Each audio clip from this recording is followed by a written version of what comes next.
Armilla vivíamos en Estiria, en un castillo. No es que nuestra fortuna fuera principesca, pero en aquel rincón del mundo era suficiente una pequeña renta anual para poder llevar una vida de gran señor. En cambio, en nuestro país y con nuestros recursos solo habríamos podido llevar una existencia acomodada. Mi padre es inglés y yo, naturalmente, tengo un apellido inglés, pero no he visto nunca Inglaterra. Mi padre servía en el ejército austríaco. Cuando alcanzó la edad del retiro, con su reducido patrimonio pudo adquirir aquella pequeña residencia feudal, rodeada de varias hectáreas de tierra. No creo que exista nada más pintoresco y solitario. El castillo está situado sobre una suave colina y domina un extenso bosque. Una carretera angosta y abandonada pasa por delante de nuestro puente levadizo, que nunca he visto levantar. En su foso nadan los cisnes entre las blancas corolas de los nenúfares. Dominando este conjunto se levanta la amplia fachada del castillo con sus numerosas ventanas, sus torres y su capilla gótica. Delante del castillo se extiende el pintoresco bosque. A la derecha, la carretera discurre a lo largo de un puente gótico tendido sobre un torrente que serpentea a través del bosque. He dicho que es un lugar muy solitario. Juzgad vosotros mismos si digo la verdad. Mirando desde la puerta de entrada hacia la carretera, el bosque que rodea nuestro castillo se extiende 15 millas a la derecha y 12 a la izquierda. El pueblo habitado más próximo está en esa última dirección, a una distancia aproximada de 7 millas. El castillo más cercano y de cierta notoriedad histórica es el del general Spieldorf, a unas 20 millas a la derecha. He dicho el pueblo habitado más próximo, porque al oeste, solo a 3 millas, en dirección al castillo del general Spieldorf, hay un pueblecito en ruinas con su iglesia gótica también en ruinas. Allí están las tumbas, casi ocultas entre piedras y follaje, de la orgullosa familia Karnstein, extinguida hace tiempo. La familia Karnstein poseía antaño el desolado castillo que, desde la espesura del bosque, domina las silenciosas ruinas del pueblo. Hay una leyenda que explica por qué fue abandonado por sus habitantes este extraño y melancólico paraje. Pero ya hablaré de ella más adelante. El número de habitantes de nuestro castillo era muy exiguo.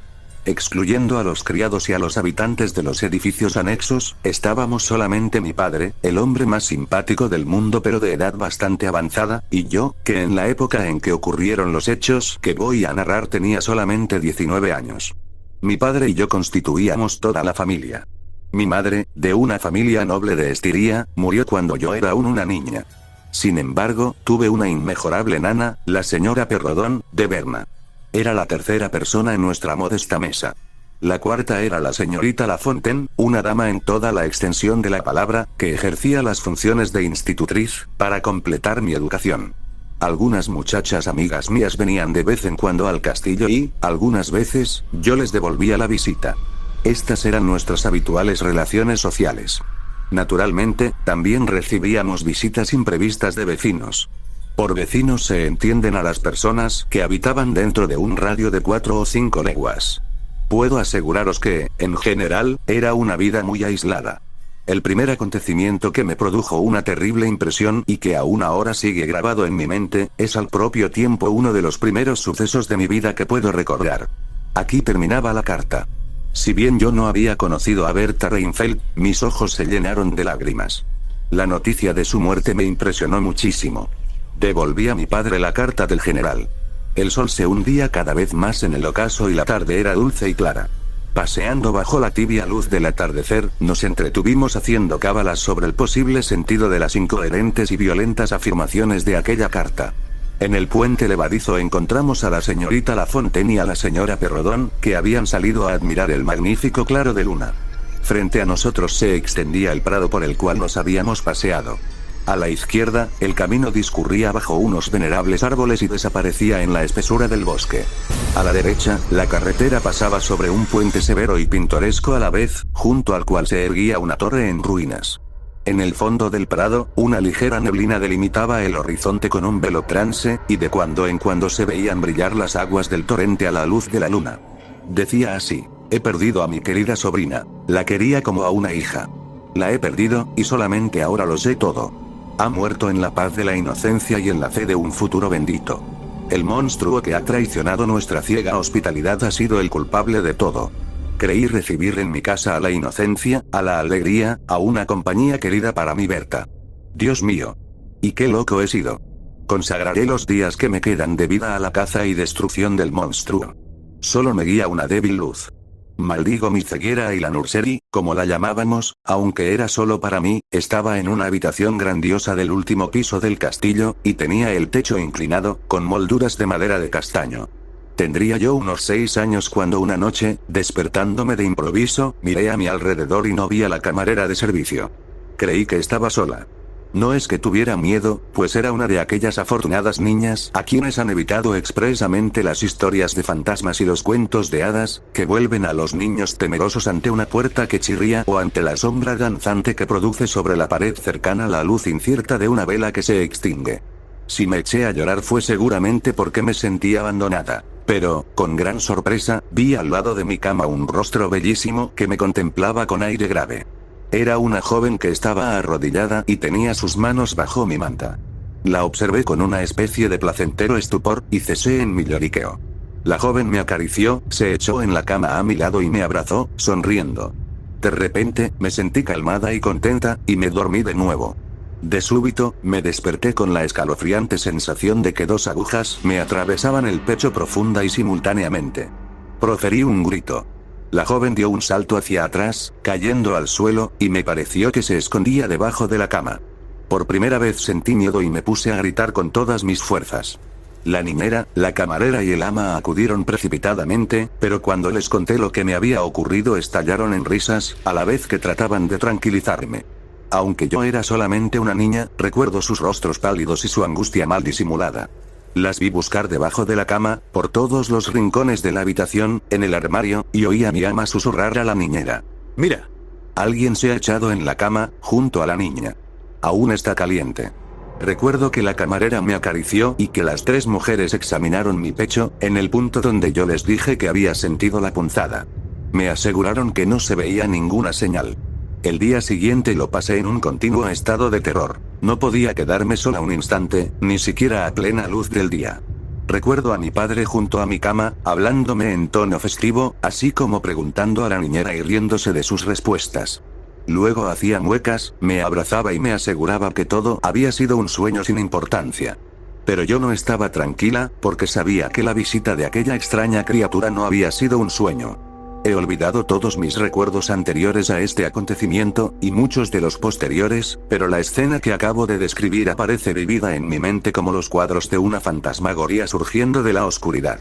Una tarde de verano, particularmente apacible, mi padre me pidió que le acompañara a dar un paseo por el maravilloso bosque que se extiende ante el castillo. El general Spieldorf no vendrá a visitarnos, como esperábamos, me dijo, durante el paseo. Nuestro vecino debía pasar varias semanas en el castillo. Con él debía venir también su joven sobrina y pupila, la señorita Reinfeldt. Yo no conocía a la señorita Reinfeldt, pero me la habían descrito como una joven encantadora. Quedé muy desilusionada ante la noticia que acababa de darme mi padre, mucho más de lo que pueda imaginar alguien que viva habitualmente en la ciudad. Aquella visita, y la nueva amistad que seguramente había de surgir de ella, había sido objeto diario de mis pensamientos durante muchas semanas. ¿Cuándo vendrán?, pregunté. El próximo otoño. Dentro de un par de meses, respondió mi padre, y añadió. Me alegro, querida, de que no hayas conocido a la señorita Reinfeldt. ¿Por qué?, inquirí, molesta y curiosa al mismo tiempo. Porque la pobre muchacha ha muerto. Quedé sumamente impresionada. El general Spieldorf decía en su última carta, 6 o 7 semanas antes, que su sobrina no se encontraba muy bien, pero nada hacía pensar en la posibilidad, ni siquiera remota, de un grave peligro. Aquí tienes la carta del general, continuó mi padre, entregándomela. Me parece que está muy trastornado. Indudablemente, cuando escribió la carta se hallaba muy excitado. Nos sentamos en un banco de piedra, junto al sendero de los tilos. El sol desaparecía con todo su melancólico esplendor detrás del horizonte selvático, y el torrente que discurría junto a nuestra mansión reflejaba el colorido escarlata del cielo, cada vez más pálido. La carta del general Spieldorf era tan insólita y apasionada, que la releí detenidamente para comprender su sentido. Quizás el dolor había trastornado su mente. Mi obstinación, todo, es demasiado tarde. En estos momentos no puedo escribir ni hablar con serenidad. Estoy demasiado trastornado. En cuanto esté mejor me dedicaré a la búsqueda e iré posiblemente hasta Viena. Dentro de un par de meses, hacia el otoño, iré a visitaros, si es que aún estoy vivo. Al propio tiempo os contaré lo que ahora no tengo fuerzas para escribir. Adiós. Rogad por mí, queridos amigos. Lo mismo a mi padre que a mí, nos seducía lo pintoresco y nos quedamos contemplando en silencio la espléndida llanura que se extendía ante nosotros. Las dos buenas señoras, a pocos pasos, discutían acerca del paisaje y hablaban de la luna. La señora Perrodón era más bien gruesa y veía todas las cosas desde un punto de vista romántico. La señorita Lafontaine pretendía ser psicóloga y algo mística. Aquella tarde afirmó que la intensa luminosidad de la luna estaba en relación directa con una especial actividad espiritual. Los efectos de una luna llena como aquella podían ser múltiples. Influía en los sueños, en la locura, en la gente nerviosa y hasta en los hechos materiales. Esta noche, dijo, la luna está llena de influjos magnéticos. Mirad cómo brilla en las ventanas con un resplandor plateado, como si unas manos invisibles hubieran iluminado las estancias para recibir huéspedes espectrales. En aquel momento, el insólito rumor de las ruedas de un carruaje y del galope de muchos caballos sobre la carretera atrajo nuestra atención. Parecía aproximarse descendiendo de la colina que dominaba el viejo puente. Muy pronto, un pequeño tropel desembocó por aquel punto. Primero cruzaron el puente dos caballeros, luego apareció un carruaje tirado por 4 corceles, y finalmente otros 2 caballeros que cerraban el cortejo. Parecía el coche de una persona de rango. Nuestra atención quedó prendida en aquel espectáculo inusitado, que no tardó en hacerse aún más interesante, porque, cuando apenas habían pasado la curva del puente, uno de los caballos del tiro se desbocó y, contagiando su pánico a los otros, arrancó a todo el tiro con un galope desenfrenado, irrumpiendo entre los caballeros que precedían al carruaje y avanzando hacia nosotros con la violencia y la furia de un huracán. En aquel momento culminante, la escena adquirió caracteres de tragedia, debido a unos gritos femeninos procedentes del interior del vehículo. Mi padre permaneció en silencio, mientras nosotras lanzábamos exclamaciones de terror. El final no se hizo esperar. El punto de enlace de la carretera con el puente levadizo estaba delimitado a un lado por un soberbio tilo, y al otro por una cruz de piedra. Los caballos, que marchaban a una velocidad vertiginosa, se desviaron asustados al ver la cruz, arrastrando las ruedas contra las raíces salientes del árbol. Asustada por lo que podía ocurrir, me tapé el rostro con las manos, no resistiendo la idea de ver cómo la carroza se salía del camino. En aquel mismo instante oí el grito de mis compañeras, que estaban un poco más adelantadas que yo. Abrí los ojos, impulsada por la curiosidad, y contemplé una escena sumamente confusa. 2 caballos yacían en el suelo. El carruaje estaba volcado, apoyado sobre uno de sus lados, con 2 ruedas al aire. Los hombres se afanaban arreglando el vehículo, de cuyo interior había salido una señora de aspecto autoritario, que retorcía nerviosamente entre sus manos un pañuelo. Ayudamos a salir del carruaje a una joven, al parecer desmayada. Mi padre se había acercado a la señora de más edad, sombrero en mano, ofreciéndole ayuda y cobijo en el castillo. La señora no parecía oír nada, y solo tenía ojos para la frágil muchachita que había sido reclinada en el respaldo de un banco. Me acerqué. La joven había perdido el conocimiento, pero sin duda estaba con vida. Mi padre, que se preciaba de tener algunos conocimientos médicos, le tomó el pulso y aseguró a la señora, que se había presentado a sí misma como madre de la joven, que la pulsación, si bien débil e irregular, era perceptible. La señora juntó sus manos y alzó los ojos al cielo, al parecer en un momentáneo transporte de gratitud. Luego, repentinamente, se desahogó haciendo gestos teatrales, que, sin embargo, son espontáneos en cierto tipo de personas. Era una mujer de buen ver, que en su juventud debió haber sido seductora. Delgada, aunque no flaca, iba vestida de terciopelo negro. Su pálida fisonomía conservaba una expresión orgullosa y autoritaria, a pesar de la agitación del momento. ¡Qué desgracia la mía!, exclamó, retorciéndose las manos. Estoy efectuando un viaje que es cuestión de vida o muerte. 1 hora de retraso puede tener consecuencias irreparables. No es posible que mi hija pueda restablecerse del golpe recibido y continuar un viaje cuya duración no es posible prever. Deberé dejarla forzosamente en el trayecto. No quiero correr el riesgo de llegar con retraso. ¿A qué distancia se encuentra el pueblo más próximo? Es necesario que la lleve hasta allí, para recogerla a mi regreso.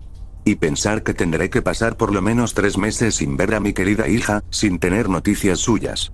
Tiré a mi padre de la chaqueta y le susurré al oído. Padre, dile que la deje con nosotros, me gustaría mucho. Hazlo por mí.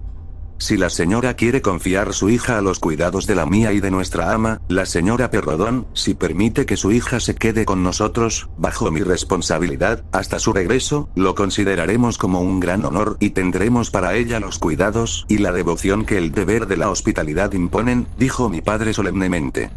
No puedo aceptarlo, respondió la desconocida, con mucha circunspección. Sería abusar demasiado de su amabilidad.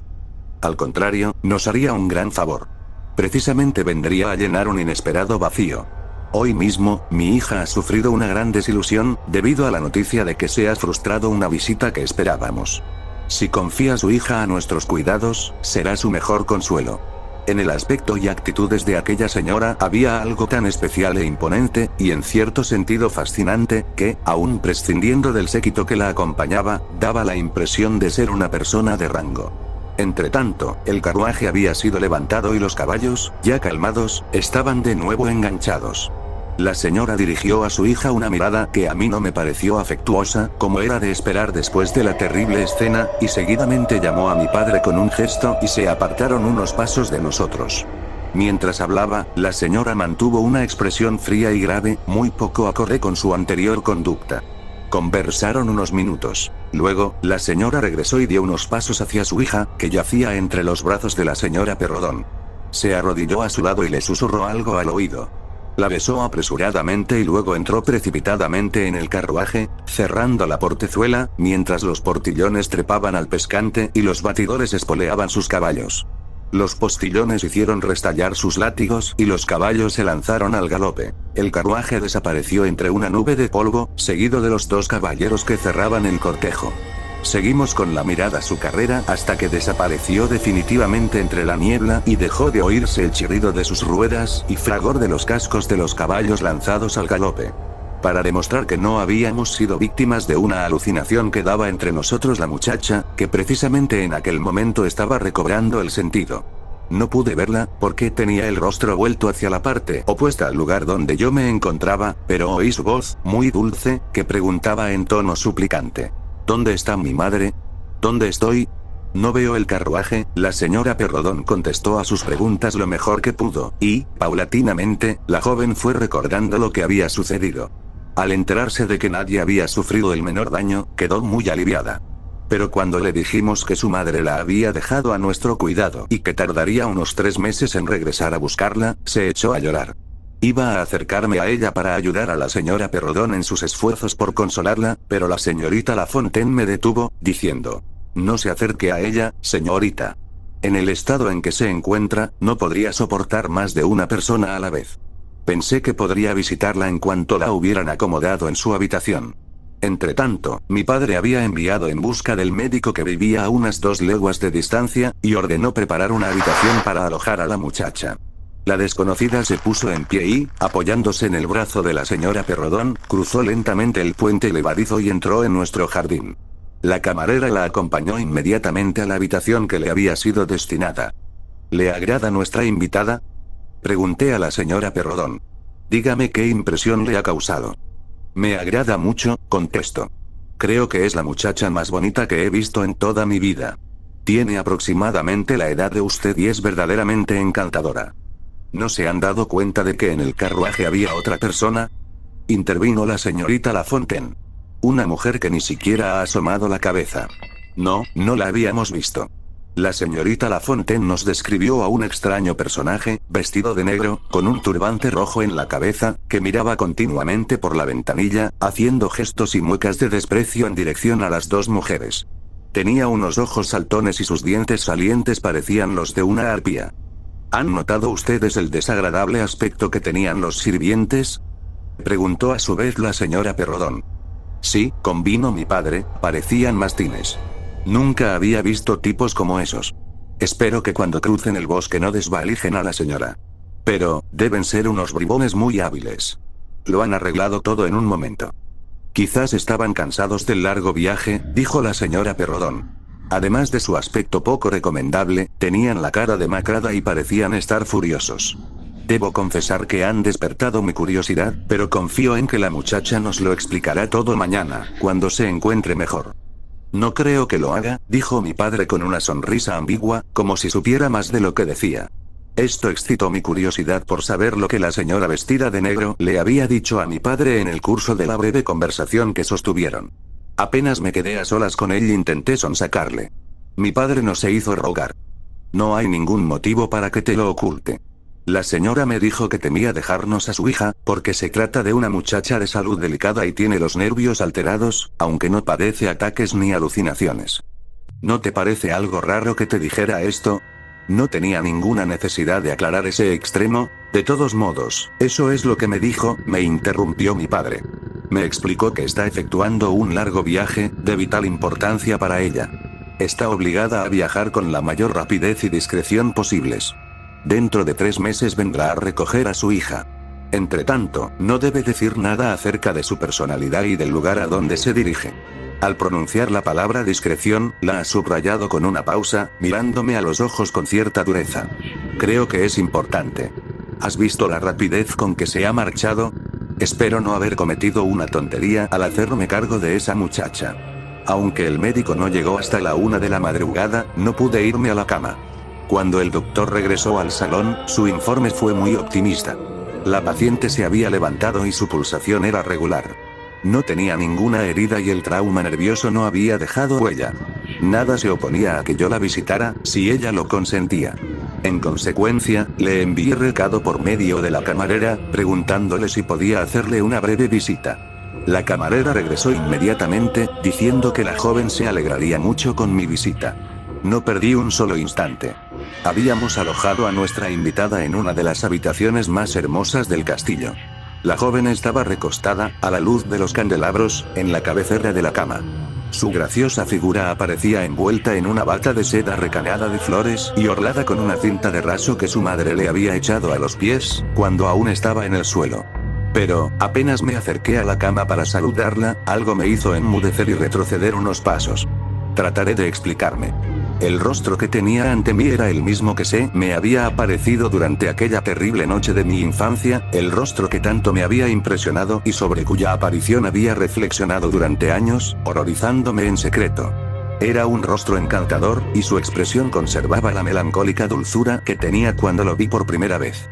De repente, se iluminó con una sonrisa, como si también la joven acabara de reconocer a una vieja amiga. Se produjo un silencio que duró unos instantes. Finalmente, la joven habló. Yo no podía hacerlo.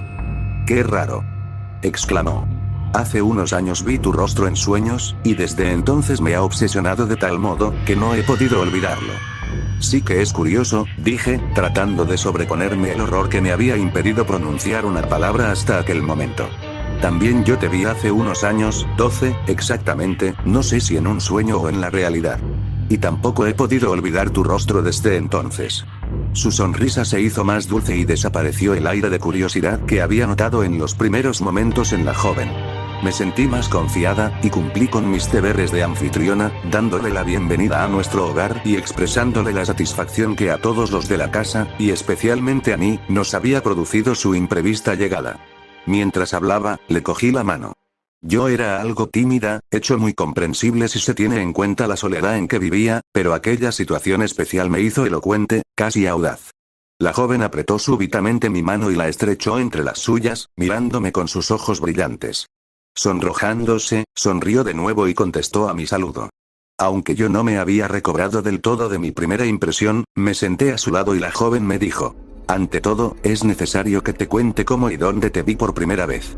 Es realmente extraordinario que nos hayamos soñado mutuamente tal como somos ahora, a pesar de que el sueño tuvo lugar cuando éramos unas niñas. Yo no tenía más de 6 años. Desperté de repente de un sueño agitado y me pareció encontrarme en una habitación muy distinta a mi nursery, una estancia cuyas paredes estaban revestidas de madera de color oscuro y que aparecía llena de camas, sillas y otros muebles. Recuerdo que las camas estaban vacías y que en la habitación no había nadie más que yo. Contemplé la habitación con gran curiosidad, admirando, entre otras cosas, un gran candelabro de hierro de 2 brazos que reconocería entre 1000 si volviera a verlo. Luego me subí a una de las camas para llegar hasta la ventana, pero en aquel mismo instante oí un llanto procedente de una de las camas. Entonces fue cuando te vi. Eras tal como ahora te veo, una muchacha bellísima, de cabellos dorados y enormes ojos azules. También tus labios eran los mismos. Tu modo de mirar me conquistó inmediatamente. Salté a la cama y te abracé. Creo que nos quedamos dormidas durante un rato. Me despertó un grito. Te habías despertado y estabas chillando. Me asusté y caí al suelo, donde perdí el conocimiento. Cuando recobré el sentido me hallaba de nuevo en mi casa, en mi habitación. Nunca he podido olvidar tu rostro. No es posible que todo aquello fuese un simple sueño. Realmente, la muchacha que vi eres tú. Le conté entonces mi visión, que suscitó en mi nueva amiga una admiración que no me pareció simulada. No sé cuál de las dos se asustó más, dijo, sonriendo. Si no hubieras sido tan encantadora, creo que me habría asustado más. ¿No te parece que lo mejor será pensar que nos conocimos hace 12 años y que, por tanto, somos viejas amigas? Yo, por lo menos, creo que desde nuestra infancia estábamos predestinadas a serlo. Y por mi parte nunca he tenido una verdadera amiga. ¿La encontraré ahora? Suspiró, y me miró apasionadamente con sus hermosos ojos negros. En realidad, aquella joven me atraía de un modo inexplicable, pero al propio tiempo me inspiraba una indefinible repulsión. Sin embargo, pese a lo contradictorio de mis sentimientos, lo que predominaba era la atracción. Aquella joven desconocida, hasta cierto punto, me interesaba y me conquistaba. Era tan hermosa y fascinante. Recuerdo que noté en ella cierto cansancio y me apresuré a desearle las buenas noches. Añadí. Será mejor que esta noche duerma una camarera contigo. Fuera, en el pasillo, me aguarda una sirvienta. Es muy seria y no te molestará. Eres muy amable, respondió la joven, pero si hay otra persona en mi habitación no puedo dormir. No necesito ayuda, y quiero confesarte una pequeña debilidad mía. Tengo horror a los ladrones. En cierta ocasión, mi casa fue desvalijada y asesinaron a 2 camareras. Desde entonces tengo la costumbre de cerrar la puerta con llave. Tendrás que disculparme, pero no puedo evitarlo. Durante un rato me retuvo entre sus brazos. Luego me susurró al oído. Buenas noches, querida. Me desagrada separarme de ti, pero es hora de descansar. Hasta mañana. No pasaremos mucho rato separadas. Se dejó caer sobre la almohada, suspirando, mientras sus hermosos ojos me contemplaban con expresión amorosa y melancólica. Suspiró de nuevo. Buenas noches, amiga mía. Los jóvenes se enamoran y encariñan al primer impulso. Me lisonjeaba el evidente afecto que me demostraba aquella joven, aunque me parecía que yo no había hecho nada para merecerlo. Me encantó la confianza que me había demostrado desde el primer momento. Parecía indudable que estábamos predestinadas a ser amigas íntimas. Llegó el día siguiente, y volvimos a vernos. Su compañía me hacía feliz por muchas razones. A la luz del día no había perdido su encanto. Era, sin duda, la más hermosa criatura que jamás había visto, y el desagradable recuerdo que conservaba de su aparición en el curso de mi sueño infantil se había trocado en una placentera sensación. La joven me confesó que también ella había experimentado un sobresalto al reconocerme, y el mismo sentimiento de repulsión que se mezclaba a mi simpatía. Las dos nos reímos de nuestro asombro. He dicho que había en ella muchas cosas que me fascinaban, pero también otras que me desagradaban. Empezaré por describirla físicamente. Era de estatura mediana, delgada y de formas muy armoniosas. Aparte de que sus movimientos eran lánguidos, verdaderamente muy lánguidos, nada en su aspecto denotaba que estuviera enferma. Tenía una tez sonrosada y luminosa, y sus facciones eran pequeñas y correctas. Sus ojos eran negros y brillantes, sus cabellos realmente espléndidos. No he visto nunca una cabellera tan larga y sedosa como la suya cuando la soltaba sobre sus hombros. A menudo sumergía mi mano entre sus cabellos y reía tontamente ante lo insólito de su peso. Eran unos cabellos mórbidos y vivos, de color castaño oscuro con reflejos dorados. Me gustaba sentirlos en mi mano y luego soltarlos mientras mi amiga, sentada en un sillón, hablaba sin cesar. Me gustaba retorcerlos, entrelazarlos, jugar con ellos. Cielo santo. Si lo hubiese sabido todo. He señalado que algunas de sus particularidades no me convencían. He dicho que la confianza que me había otorgado desde el primer momento me había conquistado. No obstante, todo cuanto hacía referencia a ella misma, a su madre o a cualquier aspecto de su vida particular o familiar, despertaba en la joven una extraña reticencia. Desde luego, no era razonable por mi parte insistir en esos aspectos, y tal vez no me portaba bien. Mi obligación era la de respetar la solemne orden dada a mi padre por la señora vestida de negro. Pero la curiosidad es un sentimiento que carece de escrúpulos, y ninguna muchacha soporta de buen grado verse desilusionada por lo que le interesa. ¿Qué podía haber de malo en el hecho de que mi amiga me contara lo que tan ardientemente deseaba saber? ¿Acaso no tenía confianza en mi sentido del honor? ¿Por qué no me creía cuando le aseguraba que jamás divulgaría una sola palabra de lo que me dijera? Su persistente negativa, acompañada siempre de una sonrisa, me parecía una actitud totalmente en desacuerdo con su edad. No puedo decir que el hecho fuera motivo de discusiones entre nosotras, porque resultaba imposible enfadarse con la joven. Tal vez lo inconveniente, e incluso descortés, fuera mi insistencia, pero me sentía realmente acuciada por la curiosidad. Sus explicaciones no me aclaraban nada, o por lo menos eso creía yo. Pueden resumirse en 3 vagas revelaciones. La primera era su nombre, Carmilla. La segunda, que los miembros de su familia eran nobles o intelectuales. Y la tercera, que su casa estaba situada al occidente de la nuestra. No me dijo su apellido, ni sus títulos nobiliarios, ni el nombre de sus propiedades, ni siquiera la región donde vivía. Y no es que yo la atosigara continuamente con mis preguntas. Me limitaba, simplemente, a intercalarlas siempre que la ocasión era propicia. Prefería las fórmulas indirectas. 1 o 2 veces, en realidad, la ataqué frontalmente. Pero, cualquiera que fuese la táctica que empleaba, el resultado era siempre el mismo: un rotundo fracaso. Los reproches y las caricias no servían de nada, aunque debo confesar que sabía eludir las preguntas con una evidente destreza, y que parecía francamente disgustada por no poder satisfacer mi curiosidad. Siempre que se planteaba una de estas situaciones, me echaba los brazos al cuello, me estrechaba contra su pecho y apoyaba su mejilla en la mía, murmurándome al oído: «Querida, sé que tu corazón se siente herido.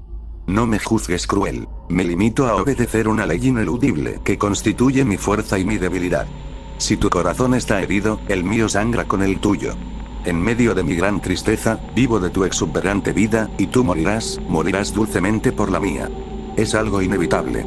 Y así como yo me acerco a ti, tú, a tu vez, te acercarás a otros y aprenderás el éxtasis de la crueldad, que es una forma del amor.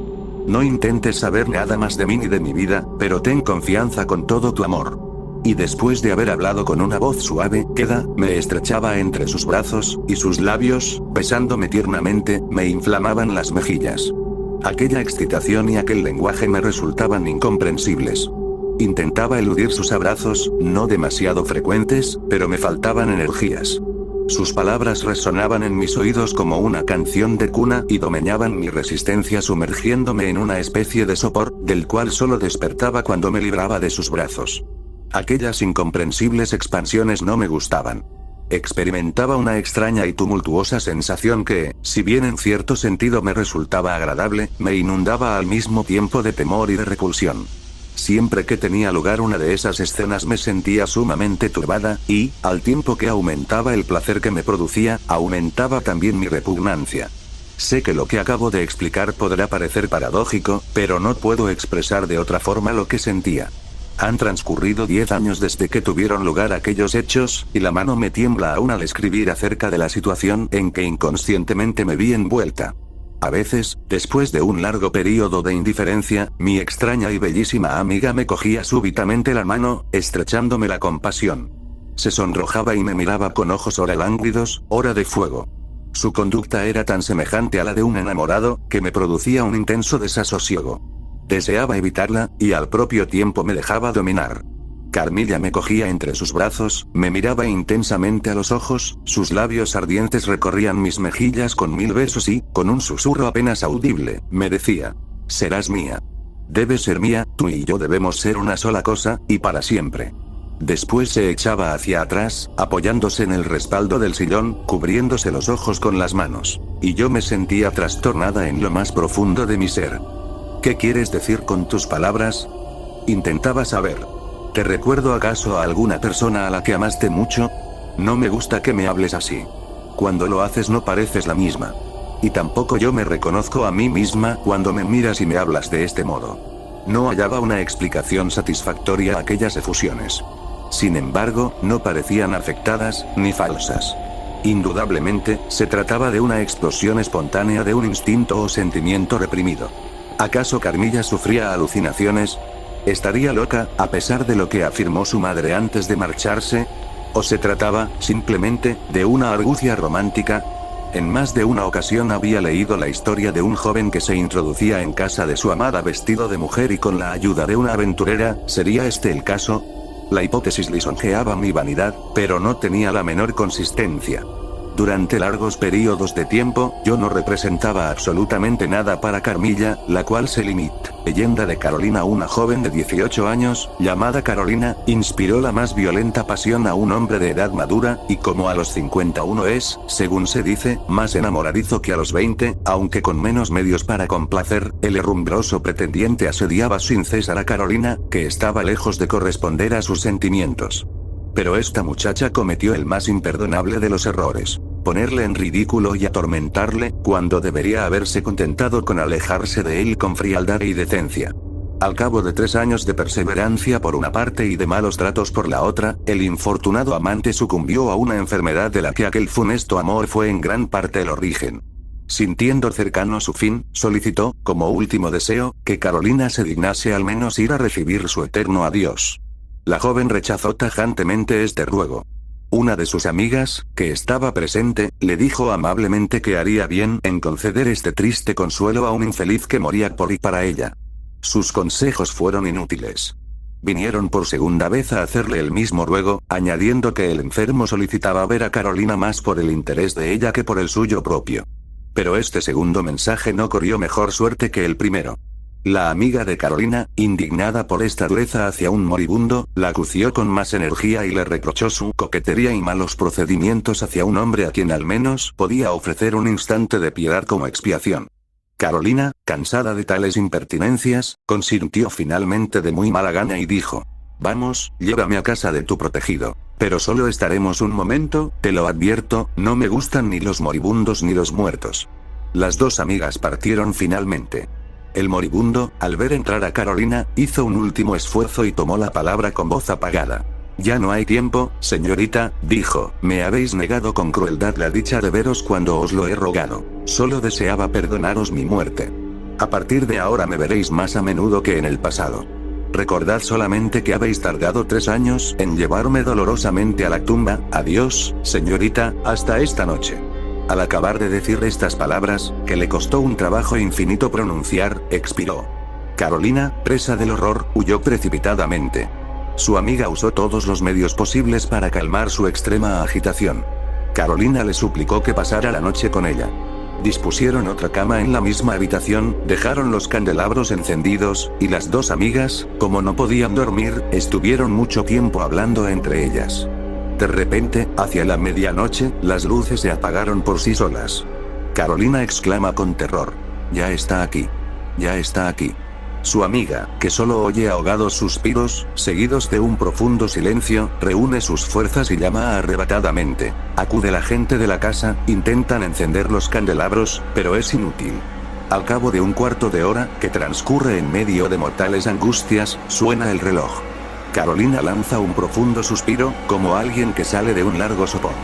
Las velas se encienden solas. La gente de la casa se retira, y Carolina, con una voz agonizante, dice: «Ah. Por fin se ha ido». «¿Lo has visto entonces?» «Sí, y estoy totalmente segura de que cumplirá sus amenazas». «¿Y qué? ¿Te ha hablado?» «Esto es lo que acabo de oír. Durante 3 años vendré todas las noches a pasar un cuarto de hora con vos. Por lo demás, estad tranquila, no os haré ningún daño. Limito mi venganza a obligaros a ver cada noche a aquel a quien habéis llevado a la tumba a causa de vuestra imprudente conducta». La amiga, que no sentía mucha curiosidad por ver repetirse la misma escena, se negó a pasar las noches siguientes con Carolina, quien le reprochó que la abandonase a un vampiro. Las visitas nocturnas continuaron.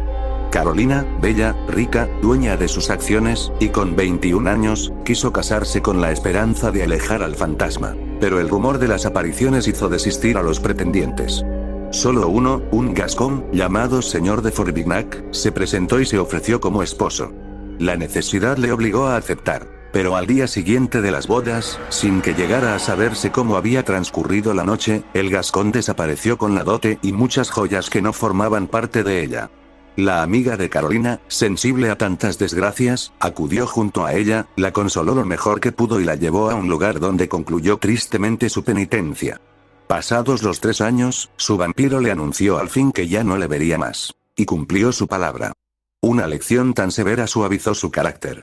La muerte del señor de Forbignac, que tuvo la honestidad de no volver, dejó libre a Carolina para que pudiera casarse de nuevo, y esta vez encontró un esposo que la hizo totalmente feliz. Triunfo de Potts. Ninguna persona acomodada de Winterton puso jamás una casa sin llamar a Philander Potts, decorador de interiores, quien era la cumbre de la perfección y el más capacitado para juzgar en cuanto a combinación de colores, diseños de papel tapiz, acabados en madera, y todas esas pequeñeces que cautivan a las mujeres. Suya era la última y definitiva palabra en lo relativo a cortinajes y toda clase de decorados, desde el sencillo y efectivo hasta el más recargado y ostentoso, adecuado para aquellos felices mentecatos que imaginan que la presencia de algo deslumbrante es prueba positiva de su progreso en el mundo material e intelectual. Philander Potts, en una palabra, era poseedor de un gusto impecable y ninguna falsa modestia le impedía admitirlo como un hecho. El suyo era un éxito trabajosamente conquistado.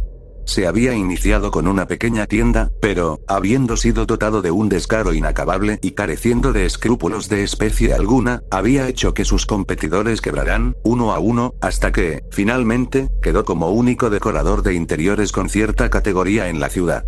Llegó a ser un implacable dictador en los negocios y en el hogar. Sus ayudantes, su esposa e hijos bailaban al son que les tocara, y, si él era feliz, ellos no lo eran, aunque la felicidad de los demás no era su problema. Ya hemos comentado que la gente se sentía francamente orgullosa de tener una casa decorada por Potts, y, de entre todos, Potts era el más orgulloso. Ciertamente, en sus momentos más caprichosos imaginaba que toda la ciudad de Winterton, tarde o temprano, sería una creación y una recreación suya. Soñaba en el lejano día en que la gente hablaría de una ciudad de Potts. Creyó entrever el principio de la realización de su grandísimo sueño cuando las jóvenes y huérfanas hermanas Laver compraron la tanto tiempo abandonada Chitterton House, otrora, en los nada lamentados años 70, casa grande de Winterton. Al punto, las damitas fueron a ver a Philander Potts, y este, pese a su tendencia a la obesidad, las recibió acicalado, perfumado y elegante como siempre. Las Laver eran agraciadas, rubia y de ojos cafés la una, trigueña y de ojos azules la otra. Queridas señoras, ronroneó Philander Potts, han venido para hablarme de su nueva casa. O, tal vez debiera yo decir, de la vieja casa que quedará como nueva cuando yo termine mi trabajo. Es cierto que necesitamos sus consejos, admitió Hannah, la rubia, con loable precaución. Verá usted, señor Potts, terció Edna, tenemos un problema bastante especial. Y, a decir verdad, no sabemos si usted está o no capacitado para resolvérnoslo. Philander Potts se irguió hasta donde su barriga se lo podía permitir y arrugó el ceño de manera impresionante. Todavía no he encontrado problema que no haya podido solucionar, sentenció. Al parecer, en la casa tenemos una habitación embrujada, prosiguió Edna, mientras que una leve arruga aparecía en la parte superior de su frente. ¿Ah, sí?, dijo Potts, alzando las cejas irónicamente. Se trata de un recibidor que hay en el segundo piso, continuó Edna. Potts tomó asiento, puso las manos sobre su escritorio y se inclinó hacia el frente, interesado. Cuénteme, instó. Entre las dos, las hermanas Laver resumieron sus peripecias con el recibidor del segundo piso. Se trataba de una vasta habitación, amueblada según los gustos de 1870, con una amplia vista de la ciudad, ya que la casa se levantaba en la cima de una loma que dominaba casi por entero la ciudad. Como la habitación estaba junto a un dormitorio y a un baño, era ideal para el uso de una de las hermanas o de los huéspedes. Había sido la pieza favorita de los últimos Chitterton, las señoritas Lavinia y Esther, mujeres extrañas e introvertidas que vivieron en reclusión, completamente alejadas de cualquier actividad social. En vida, no habían permitido que se hiciera ningún cambio en la habitación, y era del todo evidente que no estaban dispuestas a permitirlo después de su muerte.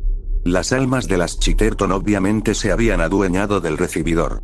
Cada vez que alguna silla era movida siquiera un centímetro, volvía a su antigua posición poco después, sin que mano humana alguna hubiera intervenido. Cierto día, las hermanas Laver y la servidumbre habían arreglado el mobiliario antiguo, en espera de la llegada del nuevo. La laboriosa tarea les había llevado toda una tarde. Sin embargo, a la mañana siguiente, tras el acompañamiento nocturno de estruendosos golpeteos y martilleos, todos los muebles se hallaban de vuelta en el lugar en que las Chitterton los habían dejado, y en el que pacientemente querían que siguieran. Las hermanas Laver querían dejar claramente asentado que, por su parte, no temían ni a fantasmas ni a cualquier otra especie de manifestaciones de lo sobrenatural, pero que estaban decididas a que el recibidor visitado por los espectros fuera redecorado. Haré de él una obra maestra, les aseguró Potts, mandaré a mis operarios mañana por la mañana. El precio no será obstáculo, dijo Edna, poniéndose en pie. Philander Potts respaldaba y respetaba de corazón aquella actitud. Por ella se hizo casi untuoso y duplicó su natural venero de solicitud, tanto que él, en persona, llevó a las hermanas Laver hasta la salida. Muy de mañana se presentaron los ayudantes de Potts en la casa. Su llegada coincidió con la de los nuevos muebles comprados para el recibidor del segundo piso. Todo fue fortuito. Los ayudantes no perdieron tiempo en sacar todos los muebles dejados por los Chitterton, para desecharlos y sustituirlos con las nuevas piezas adquiridas por las Laver en Cleveland. Después del almuerzo, el propio Potts apareció en escena. Encontró a sus ayudantes desolados. ¿Qué han estado haciendo?, les preguntó bruscamente. Moviendo los muebles solamente, le respondió Jennings, el ayudante de más edad. Pero, si han tenido toda la mañana, gruñó Potts con la más desagradable de sus voces. Necesitamos muchas mañanas más, dijo Martín, el otro operario. Ambos hicieron intentos de explicar lo sucedido antes de que Potts designara a Jennings para hacerlo.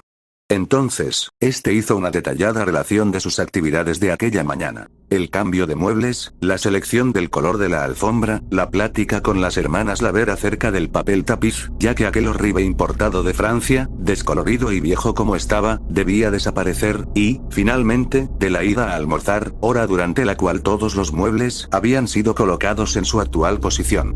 De paso, aquella era la misma disposición que tenían los muebles desechados. Quienquiera que hubiese llevado adelante aquel molesto juego era, por lo menos, consistente. Los nuevos muebles simplemente habían sido puestos en el lugar de los antiguos. Si algún agente no humano era responsable de las perturbaciones ocurridas en el recibidor del segundo piso, ese agente se había resignado a la pérdida de los muebles antiguos.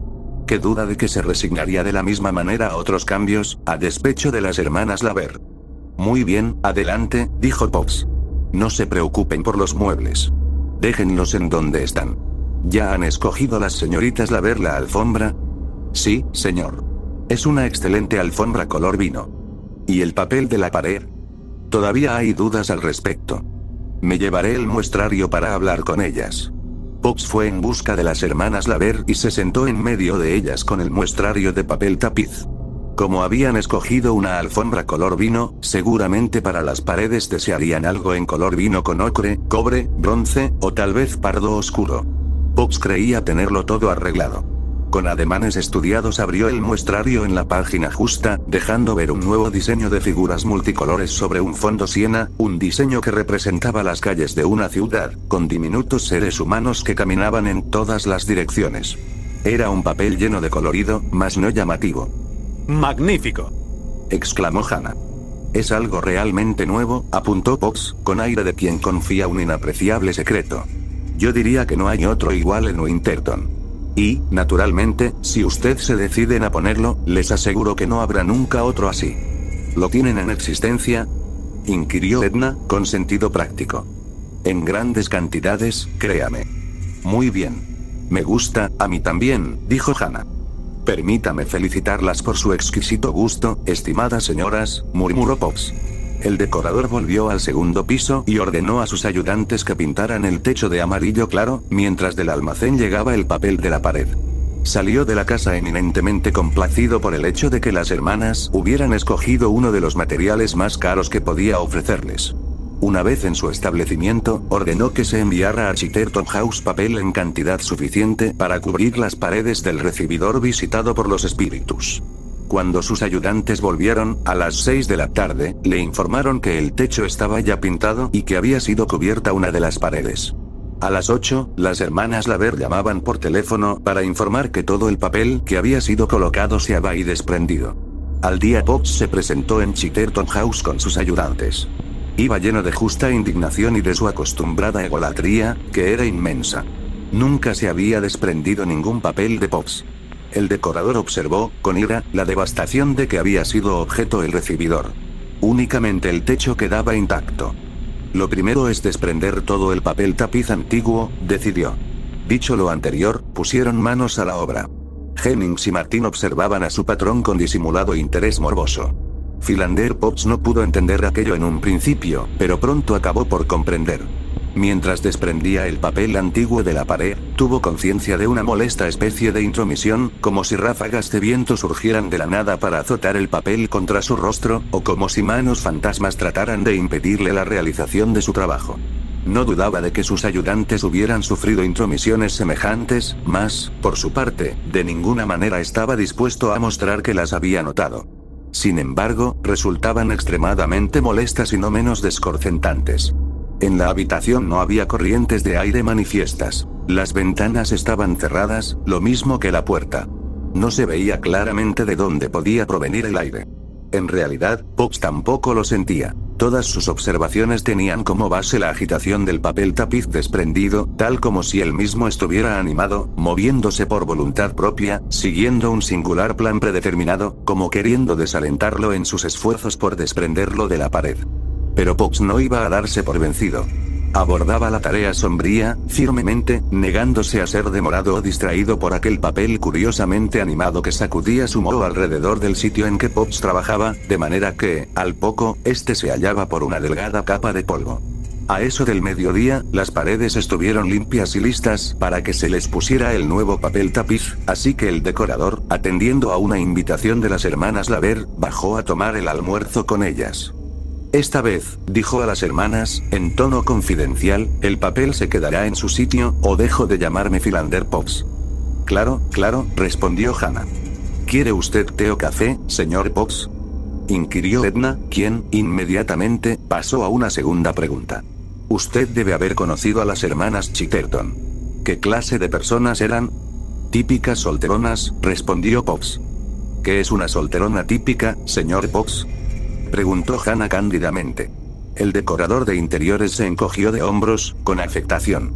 Bueno, pues una vieja dama chiflada, obstinada, retirada de los demás. Las Chitterton, como ustedes sabrán, vivían apartadas del resto del mundo. Sorpréndanse. No les gustaba la gente. Supongo que si uno se basta a sí mismo por mucho tiempo, no desea que nadie lo moleste. Después de todo, queridas señoras, la gente es un problema. Pox dijo lo anterior como si se tratara de una gran verdad, aunque, en realidad, lo que había querido decir era que el problema lo eran las personas que le causaban dificultades. Mientras hablaba, el hombre se preguntó si los fantasmas serían personas. No lo creía. ¿Era difícil llevarse bien con ellas?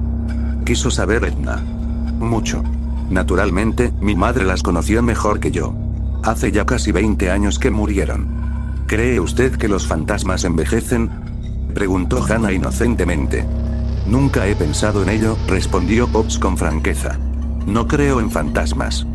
Comprendo. Parece que no tenemos otra alternativa, apuntó Edna, con naturalidad. Pox estaba ligeramente desconcertado, aunque no mucho. En lo particular, pensaba que las hermanas Laver tenían cierta tendencia hacia la estupidez, pero como representaban para él una fuente de ingresos, se guardaba muy bien de manifestarlo. Platicó cortésmente con ellas durante el almuerzo, y luego volvió al recibidor del segundo piso para colocar el nuevo papel tapiz.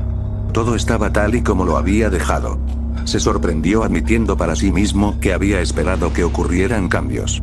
Pero, aún un fantasma difícilmente hubiera podido volver a colocar el antiguo papel tapiz, ya que este había sido llevado afuera y quemado, antes de que Jennings y Martin se fueran a almorzar.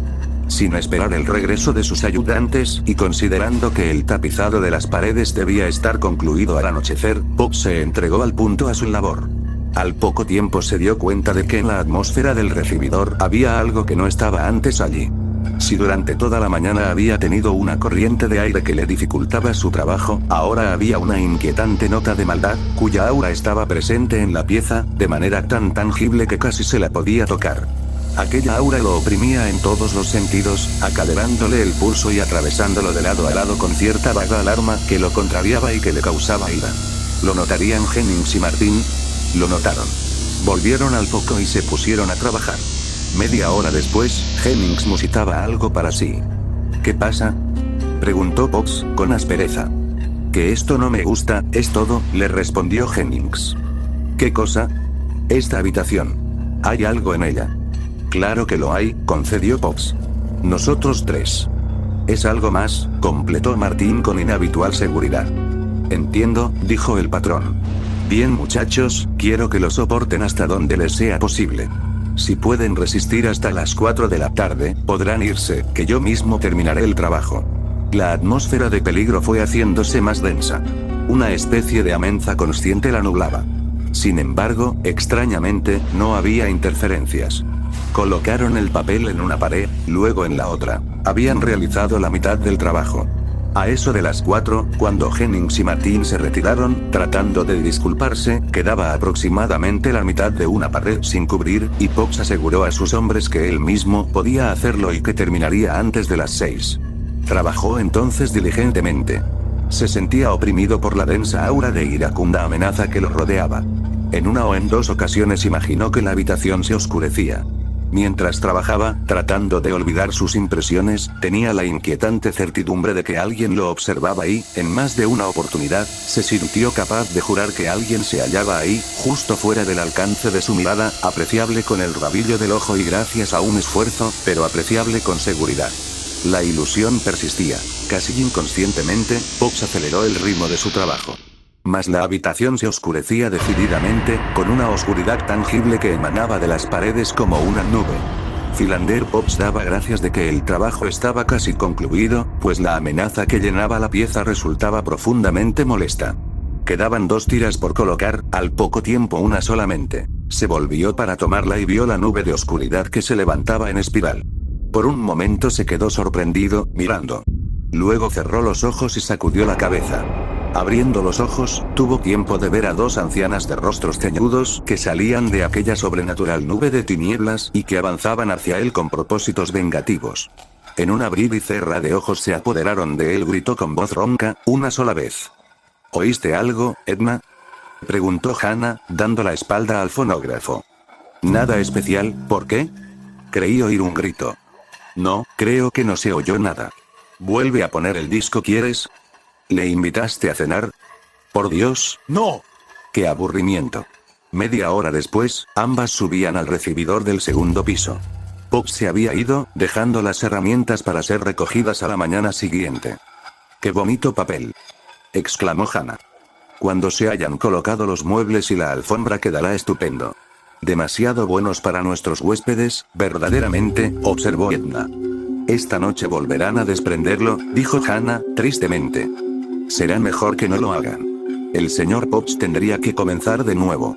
No le gustará nada, pero lo prometió. Nosotras le obligaremos a cumplir. Hannah guardó silencio. Con la cabeza ligeramente ladeada, permaneció escuchando. Al cabo de un rato, preguntó. ¿Oyes algo, Edna? Esta casa no te sienta bien, querida, le dijo Edna, complaciente. ¿Qué habría de oír? Creí oír una voz. Pero, claro, no es posible, espero que esta noche no desprendan el papel. Pero el papel no fue desprendido. Por el contrario, los ayudantes de Philander Pox, decorador de interiores, pudieron, al día siguiente, dejar arreglada la habitación, con su alfombra nueva, sus muebles, sus cortinajes, y, como prudentemente decidieron dejar la antigua disposición del mobiliario, no hubo posteriores contratiempos. Sin embargo, la desaparición de Philander Pops fue motivo de sorpresa por espacio de 9 días, hasta que se aseguró que una agraciada joven viuda había abandonado la ciudad aproximadamente en la misma fecha, y que, se supuso, aunque erróneamente, que Pops repentinamente había decidido irse con la viuda. La esposa y los hijos de Pops se sintieron aliviados, más que otra cosa. Los señores Jennings y Martin llevaron el negocio adelante sin la intervención de Pops, y la familia de este, tanto como sus empleados, comenzaron a vivir una existencia más placentera sin disminución en sus ingresos y, si acaso, con una sustancial aumento en ellos.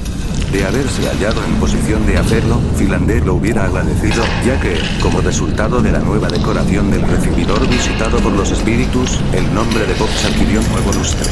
Cándidamente, las hermanas Laver llamaron al recibidor el triunfo de Pops. Con una especie de admiración acostumbraban mostrar el recibidor a los visitantes. Su secreto se ha ido con él, solían decir. Nos prometió una obra maestra y no hay duda de que esta lo es. Un papel tapiz de efectos sonoros, ni más ni menos. Párese aquí, y si escucha con atención, podrá oír como si alguien, desde muy lejos, dijera, déjenme salir. Déjenme salir. casa en alquiler había estado mucho tiempo enfermo y mi médico me aconsejó que fuera a pasar la convalecencia en algún pueblecito tranquilo y soleado de la costa meridional francesa, alejándose del clima húmedo y brumoso de mi pueblo natal irlandés. Nada especial me retenía en Dublín. Sin ser rico, disponía de unos ahorros que me permitían vivir con cierta holgura. Desde hacía mucho tiempo carecía de familia, por lo que decidí, una vez que me sentí con fuerzas suficientes, embarcarme para Marsella. Mi criado, llamado Jones, me acompañó en este viaje.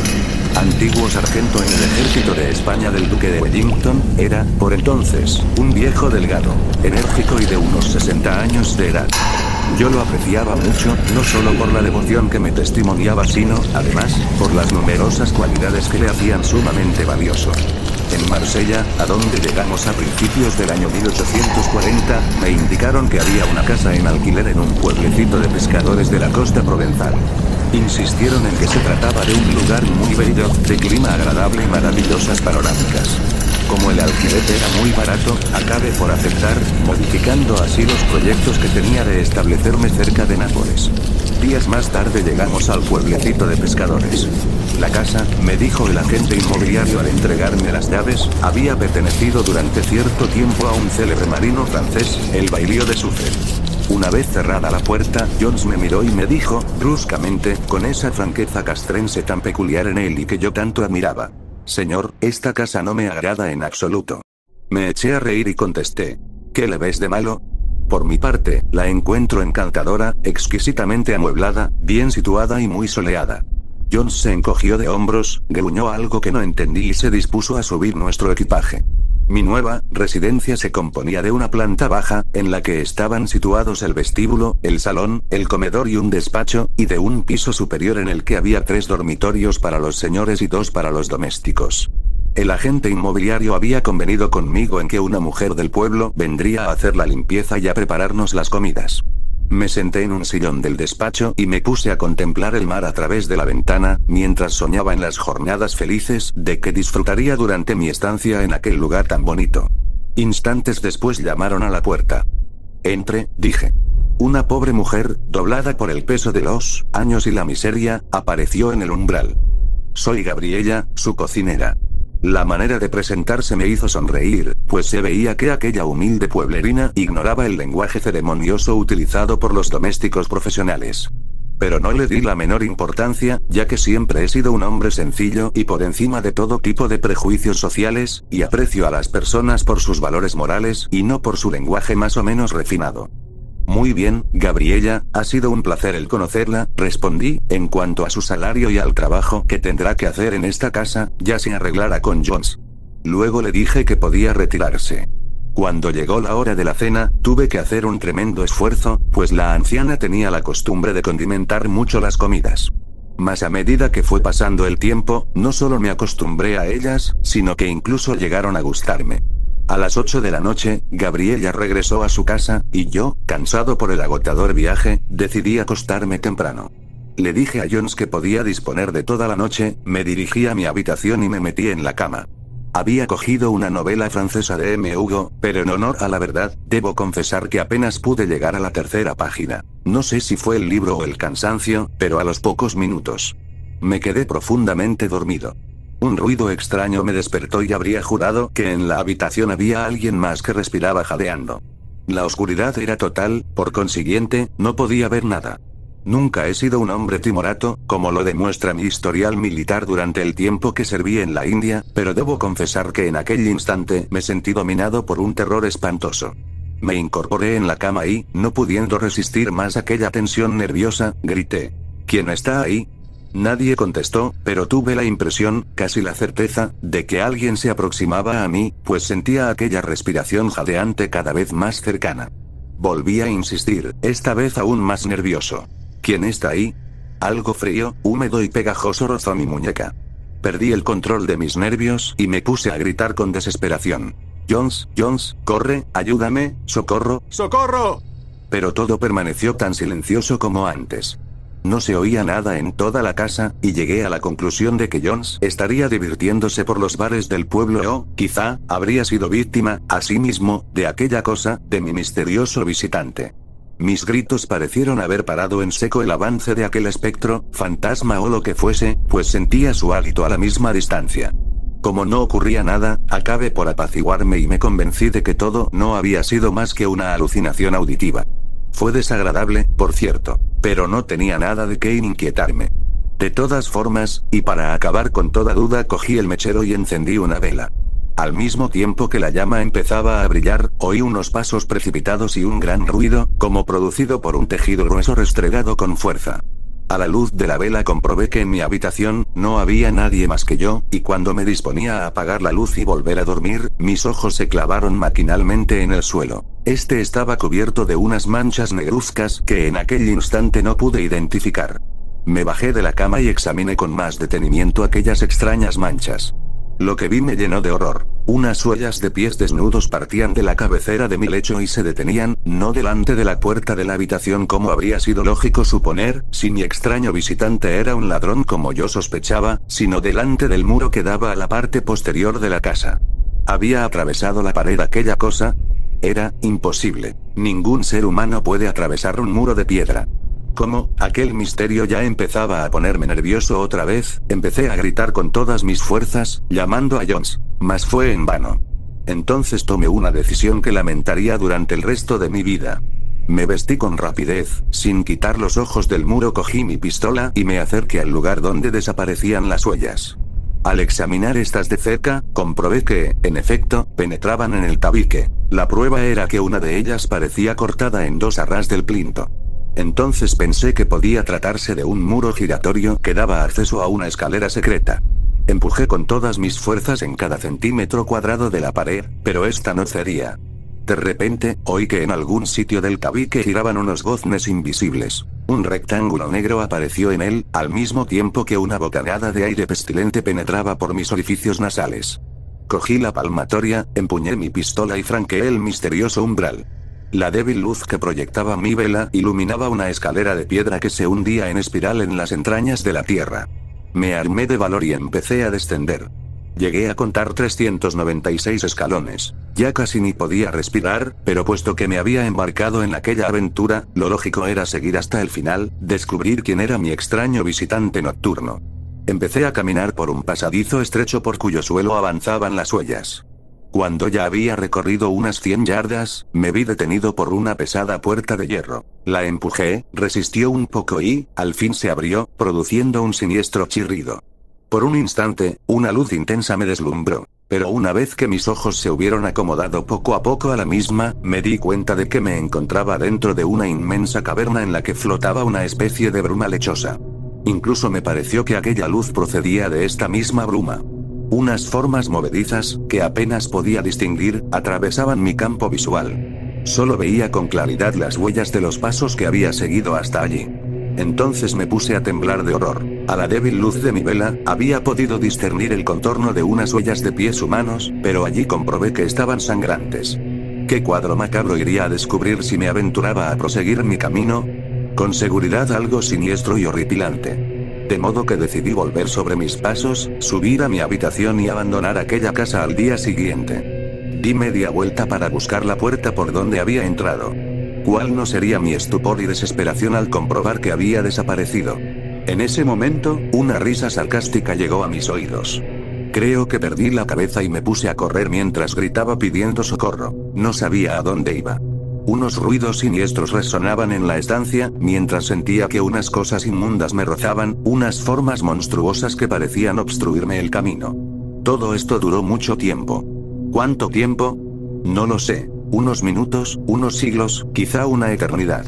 La bruma era cada vez más espesa y luminosa, mientras unas voces lanzaban alaridos en francés, en inglés, en alemán y en italiano. Unas llamadas que yo no comprendía. Y fue entonces cuando comenzó la lluvia de sangre, al principio, gruesas gotas, aisladas, luego una verdadera tormenta de sangre que, sin embargo, daba la impresión de respetar el camino que yo tomase y me facilitaba la huida. Michael O'Grady, dijo de repente una voz fuerte que rugió como un trueno bajo las bóvedas de la caverna. Me sobresalté al oír mi nombre, y tras armarme de un valor ilusorio pregunté temblando. Sí, soy yo. ¿Quién es usted? ¿Qué desea de mí? ¿Quién soy yo? No se lo diré en absoluto. En cuanto a lo que quiero, lo único que deseo es que me ayude en algo muy importante para mí. Durante unos instantes permanecí mudo de asombro, y cuando traté de hablar de nuevo, esa voz cavernosa y siniestra retumbó en el hediondo antro. En el cementerio de Saint-Tropez hay una tumba sin cruz y sin nombre. Deseo que mañana vaya usted a colocar sobre la losa un ramo de flores, y que haga decir 3 misas en la iglesia por el reposo de un alma atormentada. ¿Me promete usted que cumplirá mi deseo? ¿Qué habría hecho usted, lector, en mi lugar? Le prometí que cumpliría todos sus deseos, lo que quisiera. Mi invisible interlocutor prosiguió. De acuerdo. Pero no olvide de cumplir su promesa. Sobre todo, Michael O'Grady, no la olvide. Hubo un brusco y pesado silencio, preñado de tácitas amenazas, y luego la voz continuó. Y ahora, regrese a su habitación. Se calló, la lluvia de sangre cesó de caer y la puerta de hierro, situada a unos metros delante de mí, empezó a elevarse hasta que quedó completamente abierta.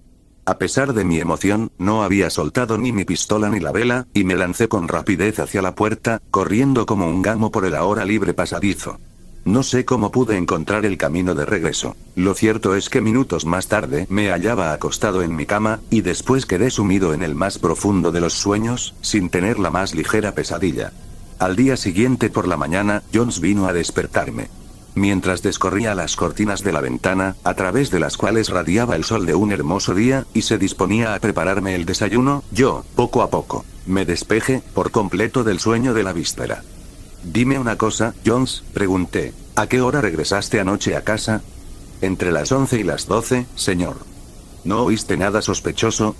No, señor.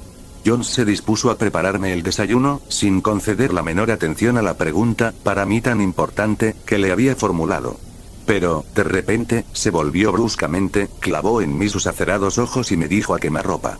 Ruego al señor que me perdone, pero anoche oí unas cosas muy extrañas, mientras bebía unos vasos en una taberna del pueblo. Resulta que mis impresiones sobre esta casa, aquellas que le expuse ayer al señor, fueron confirmadas por unos pescadores en ese lugar. Me dijeron que esta casa tiene muy mala reputación, y que jamás ningún inquilino ha permanecido mucho tiempo en ella, desde la muerte del bailío de Suffen. La gente llegaba, pero a los pocos días la abandonaba como si estuviera habitada por 1000 fantasmas o por el espectro del difunto bailío. Bueno, eso es lo que me contaron los pescadores. Como Jones era para mí, más que un doméstico, un amigo, detalle que ya expuse al lector al principio del presente relato, le conté todo lo que me había sucedido durante mi aventura nocturna de la víspera. A medida que le relataba todos los pormenores de la misma, observé que su rostro se endurecía. Cuando terminé, Jones movió la cabeza con aire de persona entendida en la materia y dijo: Creo, señor, que ya sé lo que ha sucedido. Si me lo permite, voy a hacer una pequeña investigación por mi cuenta para cerciorarme de lo que sospecho. Acepté curioso la proposición de mi doméstico. Este empezó por examinar el muro. Ya no había ninguna de aquellas huellas sangrientas, ni tampoco ningún fragmento de materia negra. Jones trató de encontrar la entrada de la escalera secreta. Fue en vano. Se puso a golpear el muro, tratando de localizar algún punto que sonara a hueco, pero tampoco tuvo éxito en esta tarea. Perplejo, mi pobre doméstico me propuso derribar el muro con un pico y un buen martillo. Me opuse a ello, alegando que la casa no era nuestra como para ponernos a destrozarla. El día era muy hermoso, la atmósfera estaba saturada del perfume de las flores y yo me encontraba de muy buen humor. Acabé por decirle a Jones, para disuadirle del todo: escucha, Jones, no vale la pena que te calientes más la cabeza tratando de descubrir la puerta secreta. Probablemente he tenido una pesadilla, y si tuviéramos que hacer caso de todos los sueños, tendríamos para largo. Vamos, déjalo y ocupémonos en otras cosas. Al mediodía, me pareció que Gabriella me miraba de una forma muy extraña, con ojos en los que brillaba una especie de curiosidad malsana. No le habría dado mucha importancia a este detalle si, hacia el final de la comida, no me hubiera murmurado al oído, al pasar junto a mí, las siguientes y misteriosas palabras. Saint-Tropez tiene un cementerio muy bonito. Creo que al señor le interesaría sacrificar unas horas y visitarlo lo antes posible. Ah. La miserable vieja. De golpe y porrazo, todos los terrores y angustias de la noche pasada acudieron a mi mente, y sentí unas ansias locas de estrangular con mis propias manos a la cocinera. Pero me calmé casi al instante, pensando que solo podía tratarse de una simple coincidencia. Por lo demás, ¿cómo podía Gabriella estar al corriente de aquella espantosa pesadilla? Después de comer, decidí dar un largo paseo por los alrededores. Jones me acompañó. Nos pusimos a caminar en silencio por las calles de aquel pueblecito de pescadores. Me agradó mucho ver sus casas altas y estrechas, tan cerca unas de otras que habría sido posible saltar de una vivienda a la de la acera de enfrente.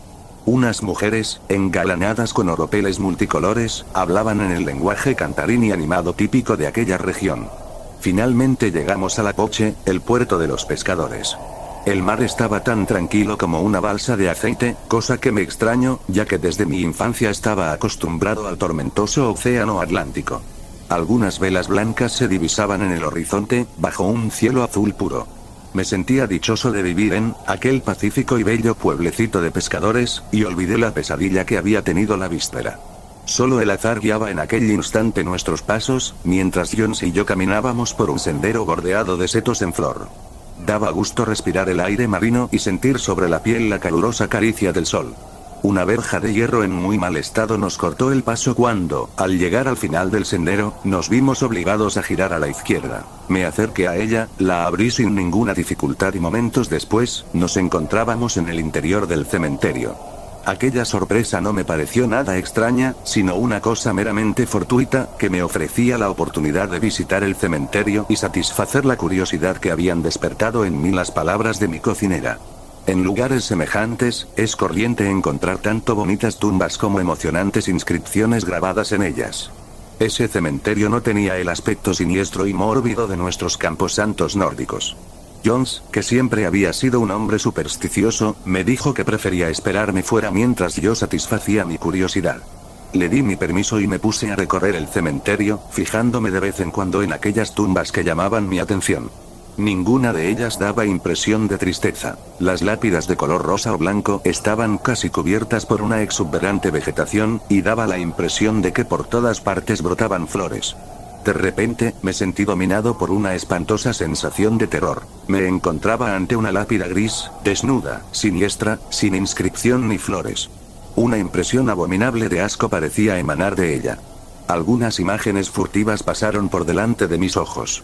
Creí que volvía a oír la extraña voz de la caverna. No pude soportarlo más y salí huyendo. Aquella misma tarde me marché de Saint-Tropez. Había intentado enterarme de aquello que encerraba esa tumba, pero ninguna de las personas a las que interrogué supo satisfacer mi curiosidad. Cuando oían mi pregunta, se santiguaban y trataban de cambiar de conversación. Nadie sabía nada o, seguramente, nadie quería saber nada. Entonces me acordé de Gabriella. Ella sí que podría decirme lo que encerraba la siniestra tumba. La busqué por todas partes, pero no pude hallarla. Había desaparecido, nadie la había visto. Cualquiera habría pensado que se había volatilizado en el aire sin dejar el más mínimo rastro. A pesar de todo, cumplí con la promesa que le hiciera a aquello que habitaba en las profundidades de la caverna de la casita que había alquilado. Ordené que cubrieran de flores la misteriosa tumba y luego fui a ver al cura del lugar, para pagarle 3 misas por el eterno descanso de un alma en pena. Cuando el sacerdote oyó mis palabras, se asombró tanto como si le hubiese preguntado dónde se hallaba la tumba del conde Drácula. Una vez pasado su estupor dijo: «Lo siento mucho, mas no puedo complacerle. De todas formas, le agradecería que me dijera por qué desea que diga 3 misas por un alma en pena. ¿Qué interés le guía al intentar pagarme esas 3 misas? Disculpe mi curiosidad, pero es que me extraña mucho». Entonces le conté toda mi espantosa historia, sin ahorrar el más mínimo detalle. Desde aquella primera noche en que entrara en mi habitación el misterioso y furtivo visitante, hasta el instante en que oí su siniestra voz, haciéndome prometerle que depositaría unas flores sobre aquella tumba, y haría dar 3 misas por un alma en pena. Observé cómo el sacerdote, mientras yo hablaba, me escuchaba con mucha atención, sin adoptar esa postura, con la que generalmente se suele escuchar el relato de una persona neurótica de mente ardiente e imaginativa, sino todo lo contrario, como si le estuviera contando algo importante e interesante para él. Cuando terminé mi relato, el cura permaneció silencioso durante unos segundos, como si estuviera meditando sobre todo lo que había dicho. Luego, se levantó y se puso a pasear, al mismo tiempo que me decía: «La Iglesia, como usted sabe, desconfía en grado sumo de las visiones y manifestaciones de ese género. A mi juicio, creo que su sueño tiene una causa muy natural, y que esa historia de la tumba misteriosa del cementerio de nuestro pueblo no es más que una simple coincidencia». Pero usted también sabe, le respondí respetuosamente, que la casa del bailío de Sufren goza de mala reputación entre los habitantes del pueblo, es decir, todos creen que allí ocurren cosas muy extrañas, como si estuviera embrujada. ¿Qué puede decirme a este respecto? ¿Cuál es su autorizada opinión sobre tan misteriosos hechos?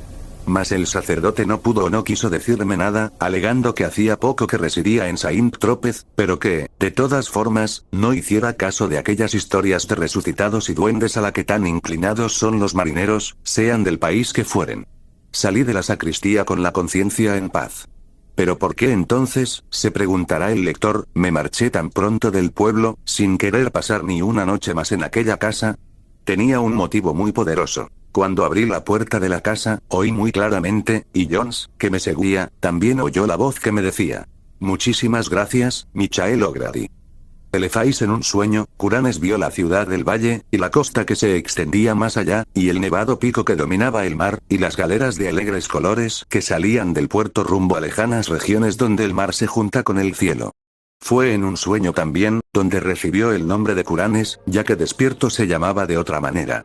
Quizá le resultó natural soñar un nuevo nombre, pues era el último miembro de su familia, y estaba solo entre los indiferentes millones de londinenses, de modo que no eran muchos los que hablaban con él y recordaban quién había sido. Había perdido sus tierras y riquezas, y le tenía sin cuidado la vida de las gentes de su alrededor, porque él prefería soñar y escribir sobre sus sueños. Sus escritos hacían reír a quienes los enseñaba, por lo que algún tiempo después se los guardó para sí, y finalmente dejó de escribir. Cuanto más se retraía del mundo que le rodeaba, más maravillosos se volvían sus sueños, y habría sido completamente inútil intentar transcribirlos al papel. Curanes no era moderno, y no pensaba como los demás escritores. Mientras ellos se esforzaban en despojar la vida de sus bordados ropajes del mito y mostrar con desnuda fealdad lo repugnante que es la realidad, Curanes buscaba tan solo la belleza. Y cuando no conseguía revelar la verdad y la experiencia, la buscaba en la fantasía y la ilusión, en cuyo mismo umbral la descubría entre los brumosos recuerdos de los cuentos y los sueños de niñez. No son muchas las personas que saben las maravillas que guardan para ellas los relatos y visiones de su propia juventud. Pues cuando somos niños escuchamos y soñamos y pensamos pensamientos a medias sugeridos. Y cuando llegamos a la madurez y tratamos de recordar, la ponzoña de la vida nos ha vuelto torpes y prosaicos. Pero algunos de nosotros despiertan por la noche con extraños fantasmas de montes y jardines encantados, de fuentes que cantan al sol, de dorados acantilados que se asoman a unos mares rumorosos, de llanuras que se extienden en torno a soñolientas ciudades de bronce y de piedra, y de oscuras compañías de héroes que cabalgan sobre enjaezados caballos blancos por los linderos de bosques espesos. Entonces sabemos que hemos vuelto la mirada, a través de la puerta de marfil, hacia ese mundo de maravilla que fue nuestro, antes de alcanzar la sabiduría y la infelicidad. Curanes regresó súbitamente a su viejo mundo de la niñez. Había estado soñando con la casa donde había nacido, el gran edificio de piedra cubierto de hiedra, donde habían vivido 3 generaciones de antepasados suyos, y donde él había esperado morir. Brillaba la luna, y Curanes había salido sigilosamente a la fragante noche de verano. Atravesó los jardines, descendió por las terrazas, dejó atrás los grandes robles del parque, y recorrió el largo camino que conducía al pueblo. El pueblo parecía muy viejo. Tenía su borde mordido como la luna que ha empezado a menguar, y Curanes se preguntó si los tejados puntiagudos de las casas ocultaban el sueño o la muerte. En las calles había tallos de larga hierba, y los cristales de las ventanas de uno y otro lado estaban rotos o miraban ciegamente. Curanes no se detuvo, sino que siguió caminando trabajosamente, como llamado hacia algún objetivo. No se atrevió a desobedecer ese impulso por temor a que resultase una ilusión como las solicitudes y aspiraciones de la vida despierta, que no conducen a objetivo ninguno. Luego se sintió atraído hacia un callejón que salía de la calle del pueblo en dirección a los acantilados del canal, y llegó al final de todo, al precipicio y abismo donde el pueblo y el mundo caían súbitamente en un vacío infinito, y donde incluso el cielo, allá adelante, estaba vacío y no lo iluminaban siquiera la luna roída o las curiosas estrellas. La fe le había instado a seguir avanzando hacia el precipicio, arrojándose al abismo, por el que descendió flotando, flotando, flotando. Pasó oscuros, informes sueños no soñados, esferas de apagado resplandor que podían ser sueños apenas soñados, y seres alados y rientes que parecían burlarse de los soñadores de todos los mundos. Luego pareció abrirse una grieta de claridad en las tinieblas que tenía ante sí, y vio la ciudad del valle brillando espléndidamente allá abajo, sobre un fondo de mar y de cielo, y una montaña coronada de nieve cerca de la costa. Kuranes despertó en el instante en que vio la ciudad. Sin embargo, supo con esa mirada fugaz que no era otra que Celephais, la ciudad del valle de Od-Nargai, situada más allá de los montes Tanarios, donde su espíritu había morado durante la eternidad de una hora, en una tarde de verano, hacía mucho tiempo, cuando había huido de su niñera y había dejado que la cálida brisa del mar lo aquietara y lo durmiera mientras observaba las nubes desde el acantilado próximo al pueblo. Había protestado cuando lo encontraron, lo despertaron y lo llevaron a casa. Porque precisamente en el momento en que lo hicieron volver en sí, estaba a punto de embarcar en una galera dorada rumbo a esas seductoras regiones donde el cielo se junta con el mar. Ahora se sintió igualmente irritado al despertar, ya que al cabo de 40 monótonos años había encontrado su ciudad fabulosa. Pero 3 noches después, Kuranes volvió a Celephais. Como antes, soñó primero con el pueblo que parecía dormido o muerto, y con el abismo al que debía descender flotando en silencio. Luego apareció la grieta de claridad una vez más, contempló los relucientes almenares de la ciudad, las graciosas galeras fondeadas en el puerto azul, y los árboles ginkgo del monte Arán mecidos por la brisa marina. Pero esta vez no lo sacaron del sueño, y descendió suavemente hacia la herbosa ladera como un ser alado, hasta que al fin sus pies descansaron blandamente en el césped. En efecto, había regresado al valle de Od-Nargai, y a la espléndida ciudad de Celephais. Kuranes paseó en medio de hierbas fragantes y flores espléndidas, cruzó el burbujeante Naraksa por el minúsculo puente de madera donde había tallado su nombre hacía muchísimos años, atravesó la rumorosa arboleda, y se dirigió hacia el gran puente de piedra que hay a la entrada de la ciudad.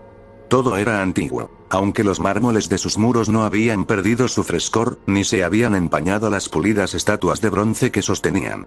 Y Kuranes vio que no tenía por qué temer que hubiesen desaparecido las cosas que él conocía, porque hasta los centinelas de las murallas eran los mismos, y tan jóvenes como él los recordaba. Cuando entró en la ciudad, y cruzó las puertas de bronce, y pisó el pavimento de ónice, los mercaderes y camelleros lo saludaron como si jamás se hubiese ausentado. Y lo mismo ocurrió en el templo de turquesa de Natortat, donde los sacerdotes, adornados con guirnaldas de orquídeas le dijeron que no existe el tiempo en Od-Nargai, sino solo la perpetua juventud. A continuación, Kuranes bajó por la calle de los Pilares hasta la muralla del mar, y se mezcló con los mercaderes y marineros y los hombres extraños de esas regiones en las que el cielo se junta con el mar. Allí permaneció mucho tiempo, mirando por encima del puerto resplandeciente donde las ondulaciones del agua centelleaban bajo un sol desconocido, y donde se mecían fondeadas las galeras de lejanos lugares. Y contempló también el monte Arán, que se alzaba majestuoso desde la orilla, con sus verdes laderas cubiertas de árboles cimbreantes, y con su blanca cima rozando el cielo. Más que nunca deseó Kuranes zarpar en una galera hacia lejanos lugares, de los que tantas historias extrañas había oído, así que buscó nuevamente al capitán que en otro tiempo había accedido a llevarlo. Encontró al hombre, Atip, sentado en el mismo cofre de especias en que lo viera en el pasado, y Atip no pareció tener conciencia del tiempo transcurrido. Luego fueron los dos en bote a una galera del puerto, dio órdenes a los remeros, y salieron al mar Serenerio que llega hasta el cielo. Durante varios días se deslizaron por las aguas ondulantes, hasta que al fin llegaron al horizonte, donde el mar se junta con el cielo. No se detuvo aquí la galera, sino que siguió navegando ágilmente por el cielo azul entre vellones de nube teñidos de rosa. Y muy por debajo de la quilla, Kuranes divisó extrañas tierras y ríos y ciudades de insuperable belleza, tendidas indolentemente a un sol que no parecía disminuir ni desaparecer jamás. Por último, Atib le dijo que su viaje no terminaba nunca, y que pronto entraría en el puerto de Saranian, la ciudad de mármol rosa de las nubes, construida sobre la etérea costa donde el viento de poniente sopla hacia el cielo. Pero cuando las más elevadas de las torres esculpidas de la ciudad surgieron a la vista, se produjo un ruido en alguna parte del espacio, y Kuranes despertó en su guardilla de Londres. Después, Kuranes buscó en vano durante meses la maravillosa ciudad de Celephais y sus galeras que hacían la ruta del cielo, y aunque sus sueños lo llevaron a numerosos y espléndidos lugares, nadie pudo decirle cómo encontrar el valle de Od-Nargai, situado más allá de los montes Tanarios. Una noche voló por encima de oscuras montañas, donde brillaban débiles y solitarias fogatas de campamento, muy diseminadas, y había extrañas y velludas manadas terrestres cuyos cabestros portaban tintineantes cencerros. Y en la parte más inculta de esta región montañosa, tan remota que pocos hombres podían haberla visto, descubrió una especie de muralla o calzada empedrada, espantosamente antigua, que zigzagueaba a lo largo de cordilleras y valles, y demasiado gigantesca para haber sido construida por manos humanas. Más allá de esa muralla, en la claridad gris del alba, llegó a un país de exóticos jardines y cerezos. Y cuando el sol se elevó, contempló tanta belleza de flores blancas, verdes follajes y campos de césped, pálidos senderos, cristalinos manantiales, pequeños lagos azules, puentes esculpidos y pagodas de roja techumbre, que, embargado de felicidad, olvidó Celefais por un instante. Pero nuevamente la recordó al descender por un blanco camino hacia una pagoda de roja techumbre, y si hubiese querido preguntar por ella a la gente de esta tierra, habría descubierto que no había allí gente alguna, sino pájaros y abejas y mariposas. Otra noche, Kuranes subió por una interminable y húmeda escalera de caracol, hecha de piedra, y llegó a la ventana de una torre que dominaba una inmensa llanura y un río iluminado por la luna llena. Y en la silenciosa ciudad que se extendía a partir de la orilla del río, creyó ver algún rasgo o disposición que había conocido anteriormente. Habría bajado a preguntar el camino de Odnarga y, si no hubiese surgido la temible aurora de algún remoto lugar del otro lado del horizonte, mostrando las ruinas y antigüedades de la ciudad, y el estancamiento del río cubierto de cañas, y la tierra sembrada de muertos, tal como había permanecido desde que el rey Kinaratolis regresara de sus conquistas para encontrarse con la venganza de los dioses. Y así, Kuranes buscó inútilmente la maravillosa ciudad de Celefais y las galeras que navegaban por el cielo rumbo a Seraninan, contemplando entre tanto numerosas maravillas y escapando en una ocasión milagrosamente del indescriptible gran sacerdote que se oculta tras una máscara de seda amarilla y vive solitario en un monasterio prehistórico de piedra, en la fría y desierta meseta de Len. Al cabo del tiempo, le resultaron tan insoportables los desolados intervalos del día, que empezó a procurarse drogas a fin de aumentar sus períodos de sueño. El hachís lo ayudó enormemente, y en una ocasión lo trasladó a una región del espacio donde no existen las formas, pero los gases incandescentes estudian los secretos de la existencia. Y un gas violeta le dijo que esta parte del espacio estaba al exterior de lo que él llamaba el infinito.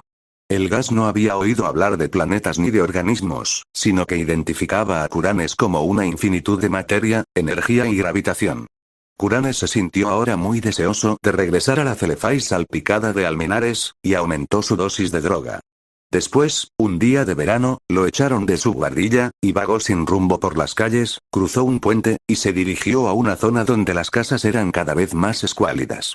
Y allí fue donde culminó su realización, y encontró el cortejo de caballeros que venían de Celefais para llevarlo allí para siempre. Hermosos eran los caballeros, montados sobre caballos ruanos y ataviados con relucientes armaduras, y cuyos tabardos tenían bordados extraños blasones con hilo de oro. Eran tantos, que Kuranes casi los tomó por un ejército, aunque habían sido enviados en su honor. Porque era él quien había creado Odnargai en sus sueños, motivo por el cual iba a ser nombrado ahora su dios supremo. A continuación, dieron a Kuranes un caballo y lo colocaron a la cabeza de la comitiva, y emprendieron la marcha majestuosa por las campiñas de su rey, hacia la región donde Kuranes y sus antepasados habían nacido. Era muy extraño, pero mientras cabalgaban parecía que retrocedían en el tiempo. Pues cada vez que cruzaban un pueblo en el crepúsculo, veían a sus vecinos y sus casas como Chaucer y sus predecesores les vieron. Y hasta se cruzaban a veces con algún caballero con un pequeño grupo de seguidores.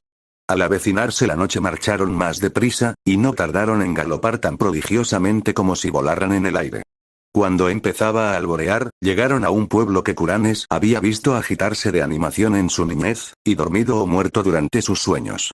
Ahora estaba vivo, y los madrugadores aldeanos hicieron una reverencia al paso de los jinetes calle abajo, entre el resonar de los cascos, que luego desaparecieron por el callejón que termina en el abismo de los sueños.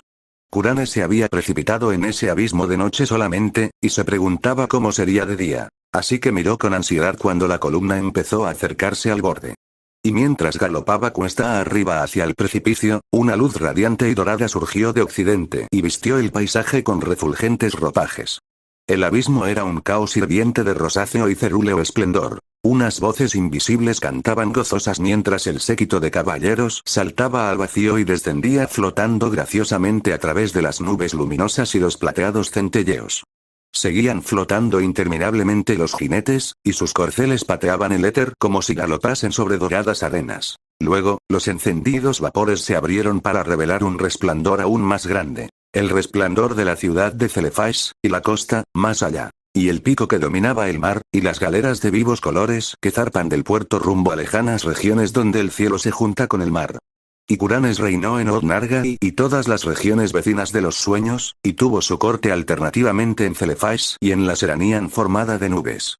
Y aún reina allí, y reinará feliz para siempre. Aunque al pie de los acantilados de Innsmouth, las corrientes del canal jugaban con el cuerpo de un vagabundo que había cruzado el pueblo semidesierto al amanecer. Jugaban burlonamente, y lo arrojaban contra las rocas, junto a las torres de Trevor cubiertas de hiedra, donde un millonario obeso y cervecero disfruta de un ambiente comprado de nobleza extinguida.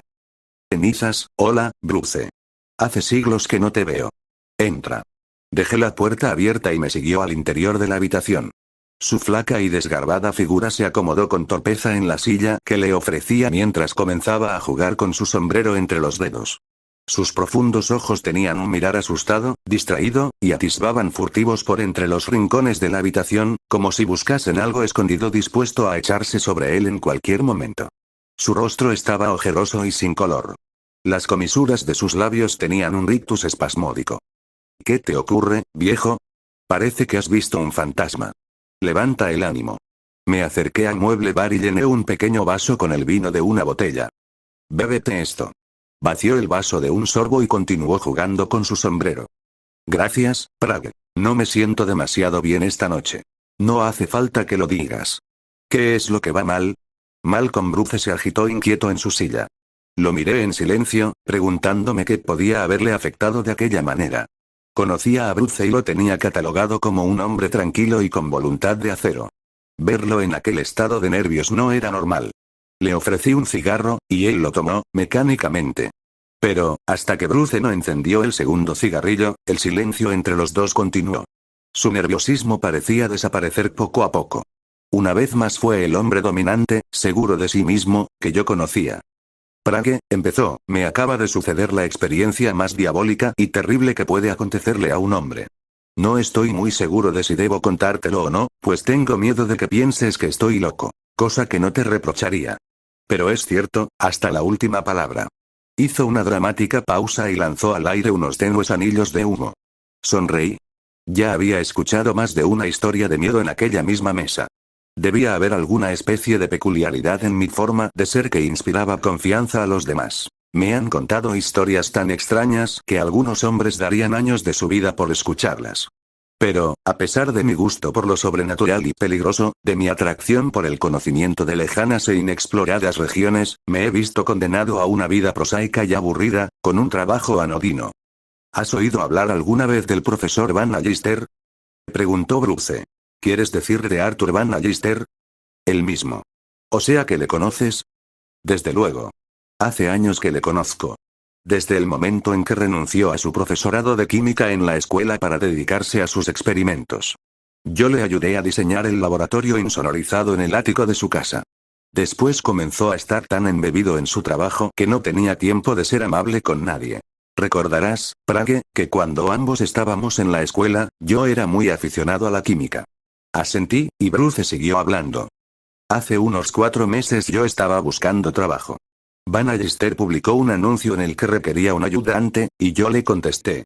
Se acordaba de cuando yo estaba, en el colegio, y pude convencerle de que sabía lo suficiente de química como para serle útil. Tenía una joven de secretaria, la señorita Marjorie Purdy. Era la típica mujer que se dedicaba por completo a su trabajo, tan eficiente como bonita. Había ayudado algunas veces a Van Allister en el laboratorio, y pronto descubrí que mostraba mucho interés en este trabajo y que hacía sus propios experimentos. Pasaba casi todo su tiempo libre en el laboratorio con nosotros.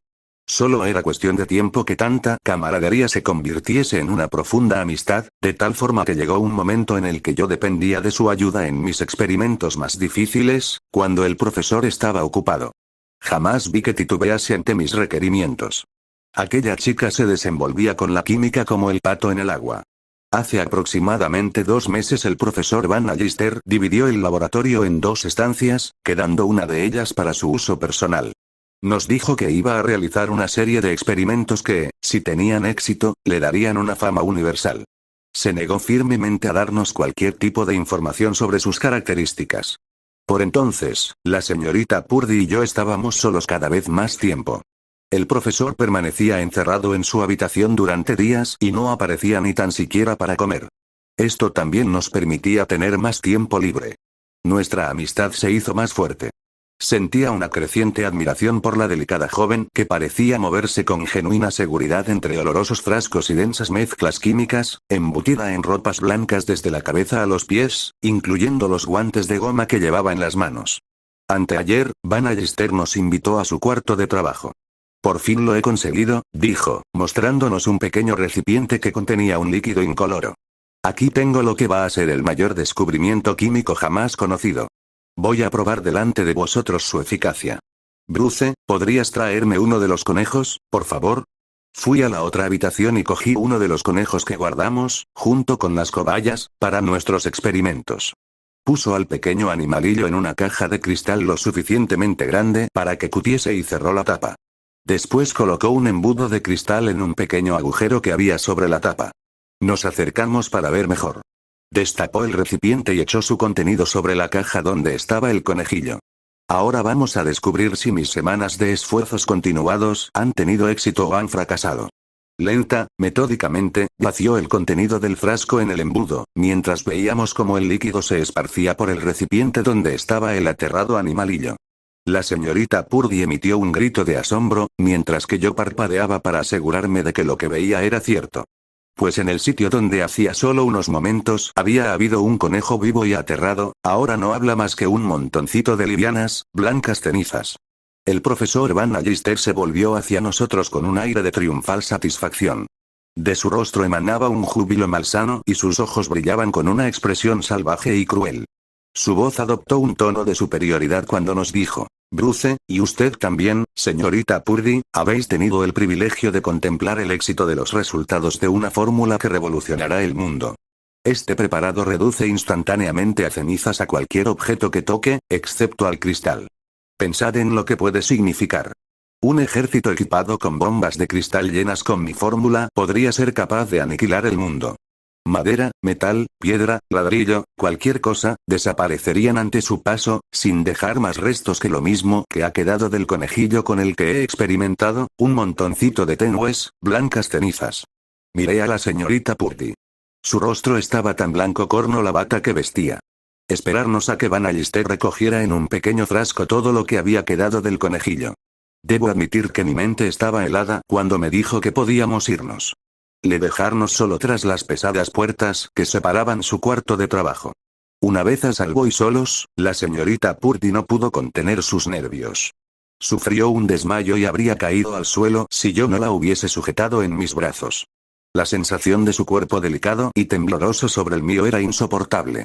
La acerqué suavemente hacia mí pegando mi boca a la suya. La besé varias veces presionando con mis labios los suyos, rojos y delicados, hasta que abrió los ojos y vi el amor reflejado en ellos.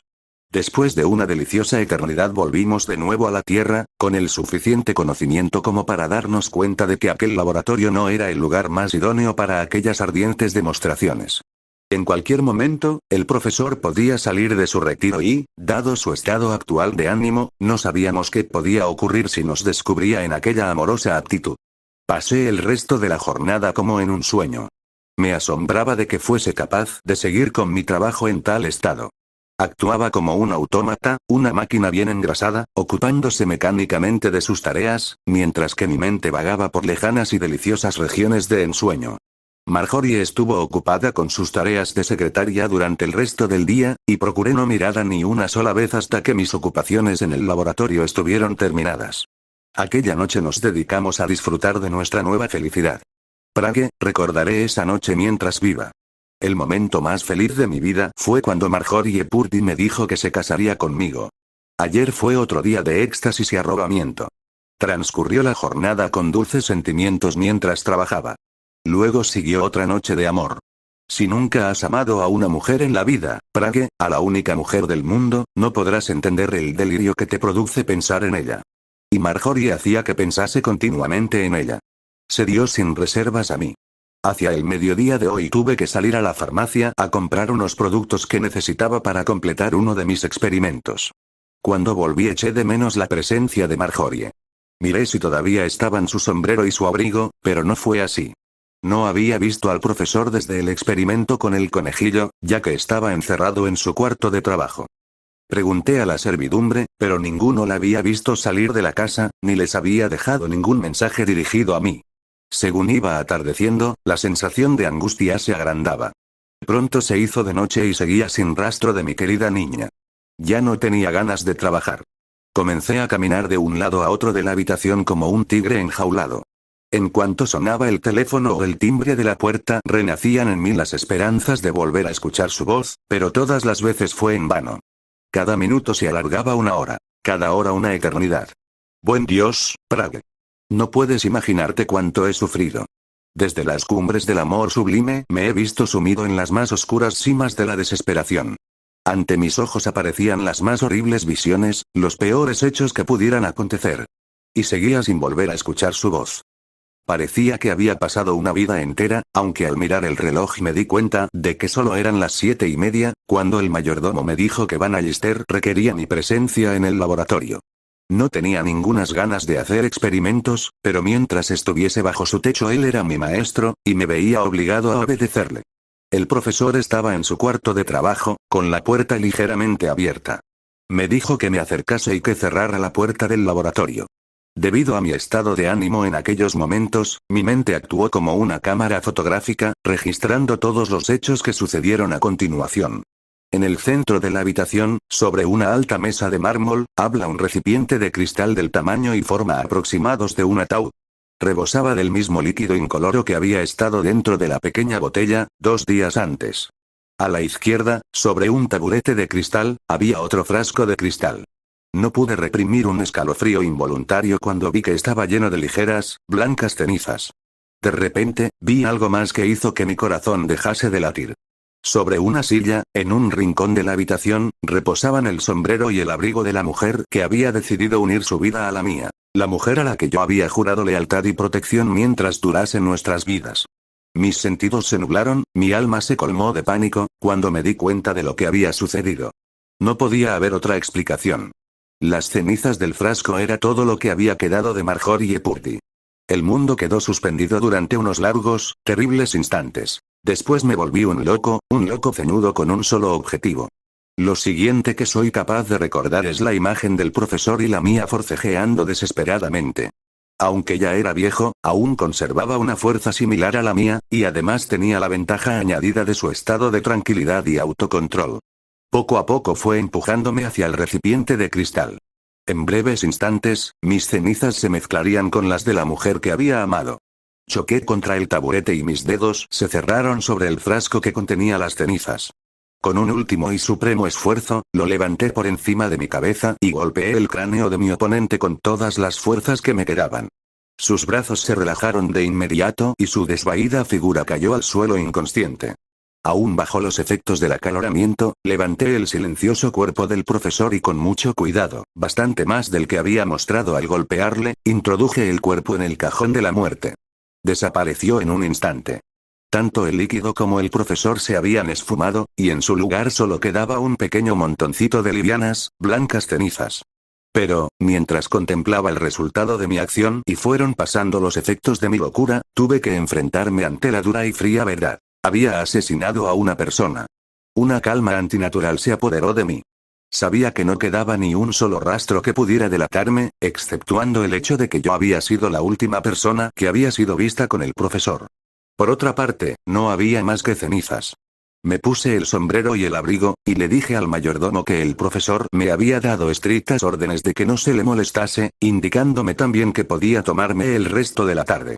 Una vez en el exterior, todo mi autocontrol se vino abajo. No había forma de contener mis nervios. No sabía dónde dirigirme. Solo recuerdo que vagué de aquí para allá hasta darme cuenta de que me hallaba en tu apartamento, hace unos minutos. Necesitaba hablar con alguien, Prague. Solo quiero aliviar mi torturado cerebro. Sé que puedo confiar en ti, viejo amigo, así que te he contado toda la verdad. Aquí estoy. Puedes hacer lo que prefieras. Ahora que Marjorie no está, la vida ya no significa nada para mí. La voz de Bruce se estremeció por la emoción cuando pronunció el nombre de la mujer a la que amaba. Me incliné sobre la mesa y observé con atención la mirada del hombre desesperado que se acurrucaba alicaído en el sillón. Me levanté, me puse el sombrero y el abrigo y me acerqué a Bruce, que sacudía la cabeza, oculta entre las manos, y profería débiles lamentos. Bruce. Malcolm Bruce levantó la vista. Bruce, escúchame. ¿Estás seguro de que Marjorie Purdy ha muerto? Estoy seguro. Sus ojos se dilataron ante tal sugerencia y su cuerpo se puso rígido. Insistí. ¿Estás total y absolutamente seguro que las cenizas que contenía el frasco eran las de Marjorie Purdy? Pues, yo, las vi, Prague. ¿A dónde quieres ir a parar? Entonces no estás totalmente seguro. Viste el sombrero y el abrigo de la mujer sobre la silla y, en tu estado de ánimo, tomaste una conclusión precipitada.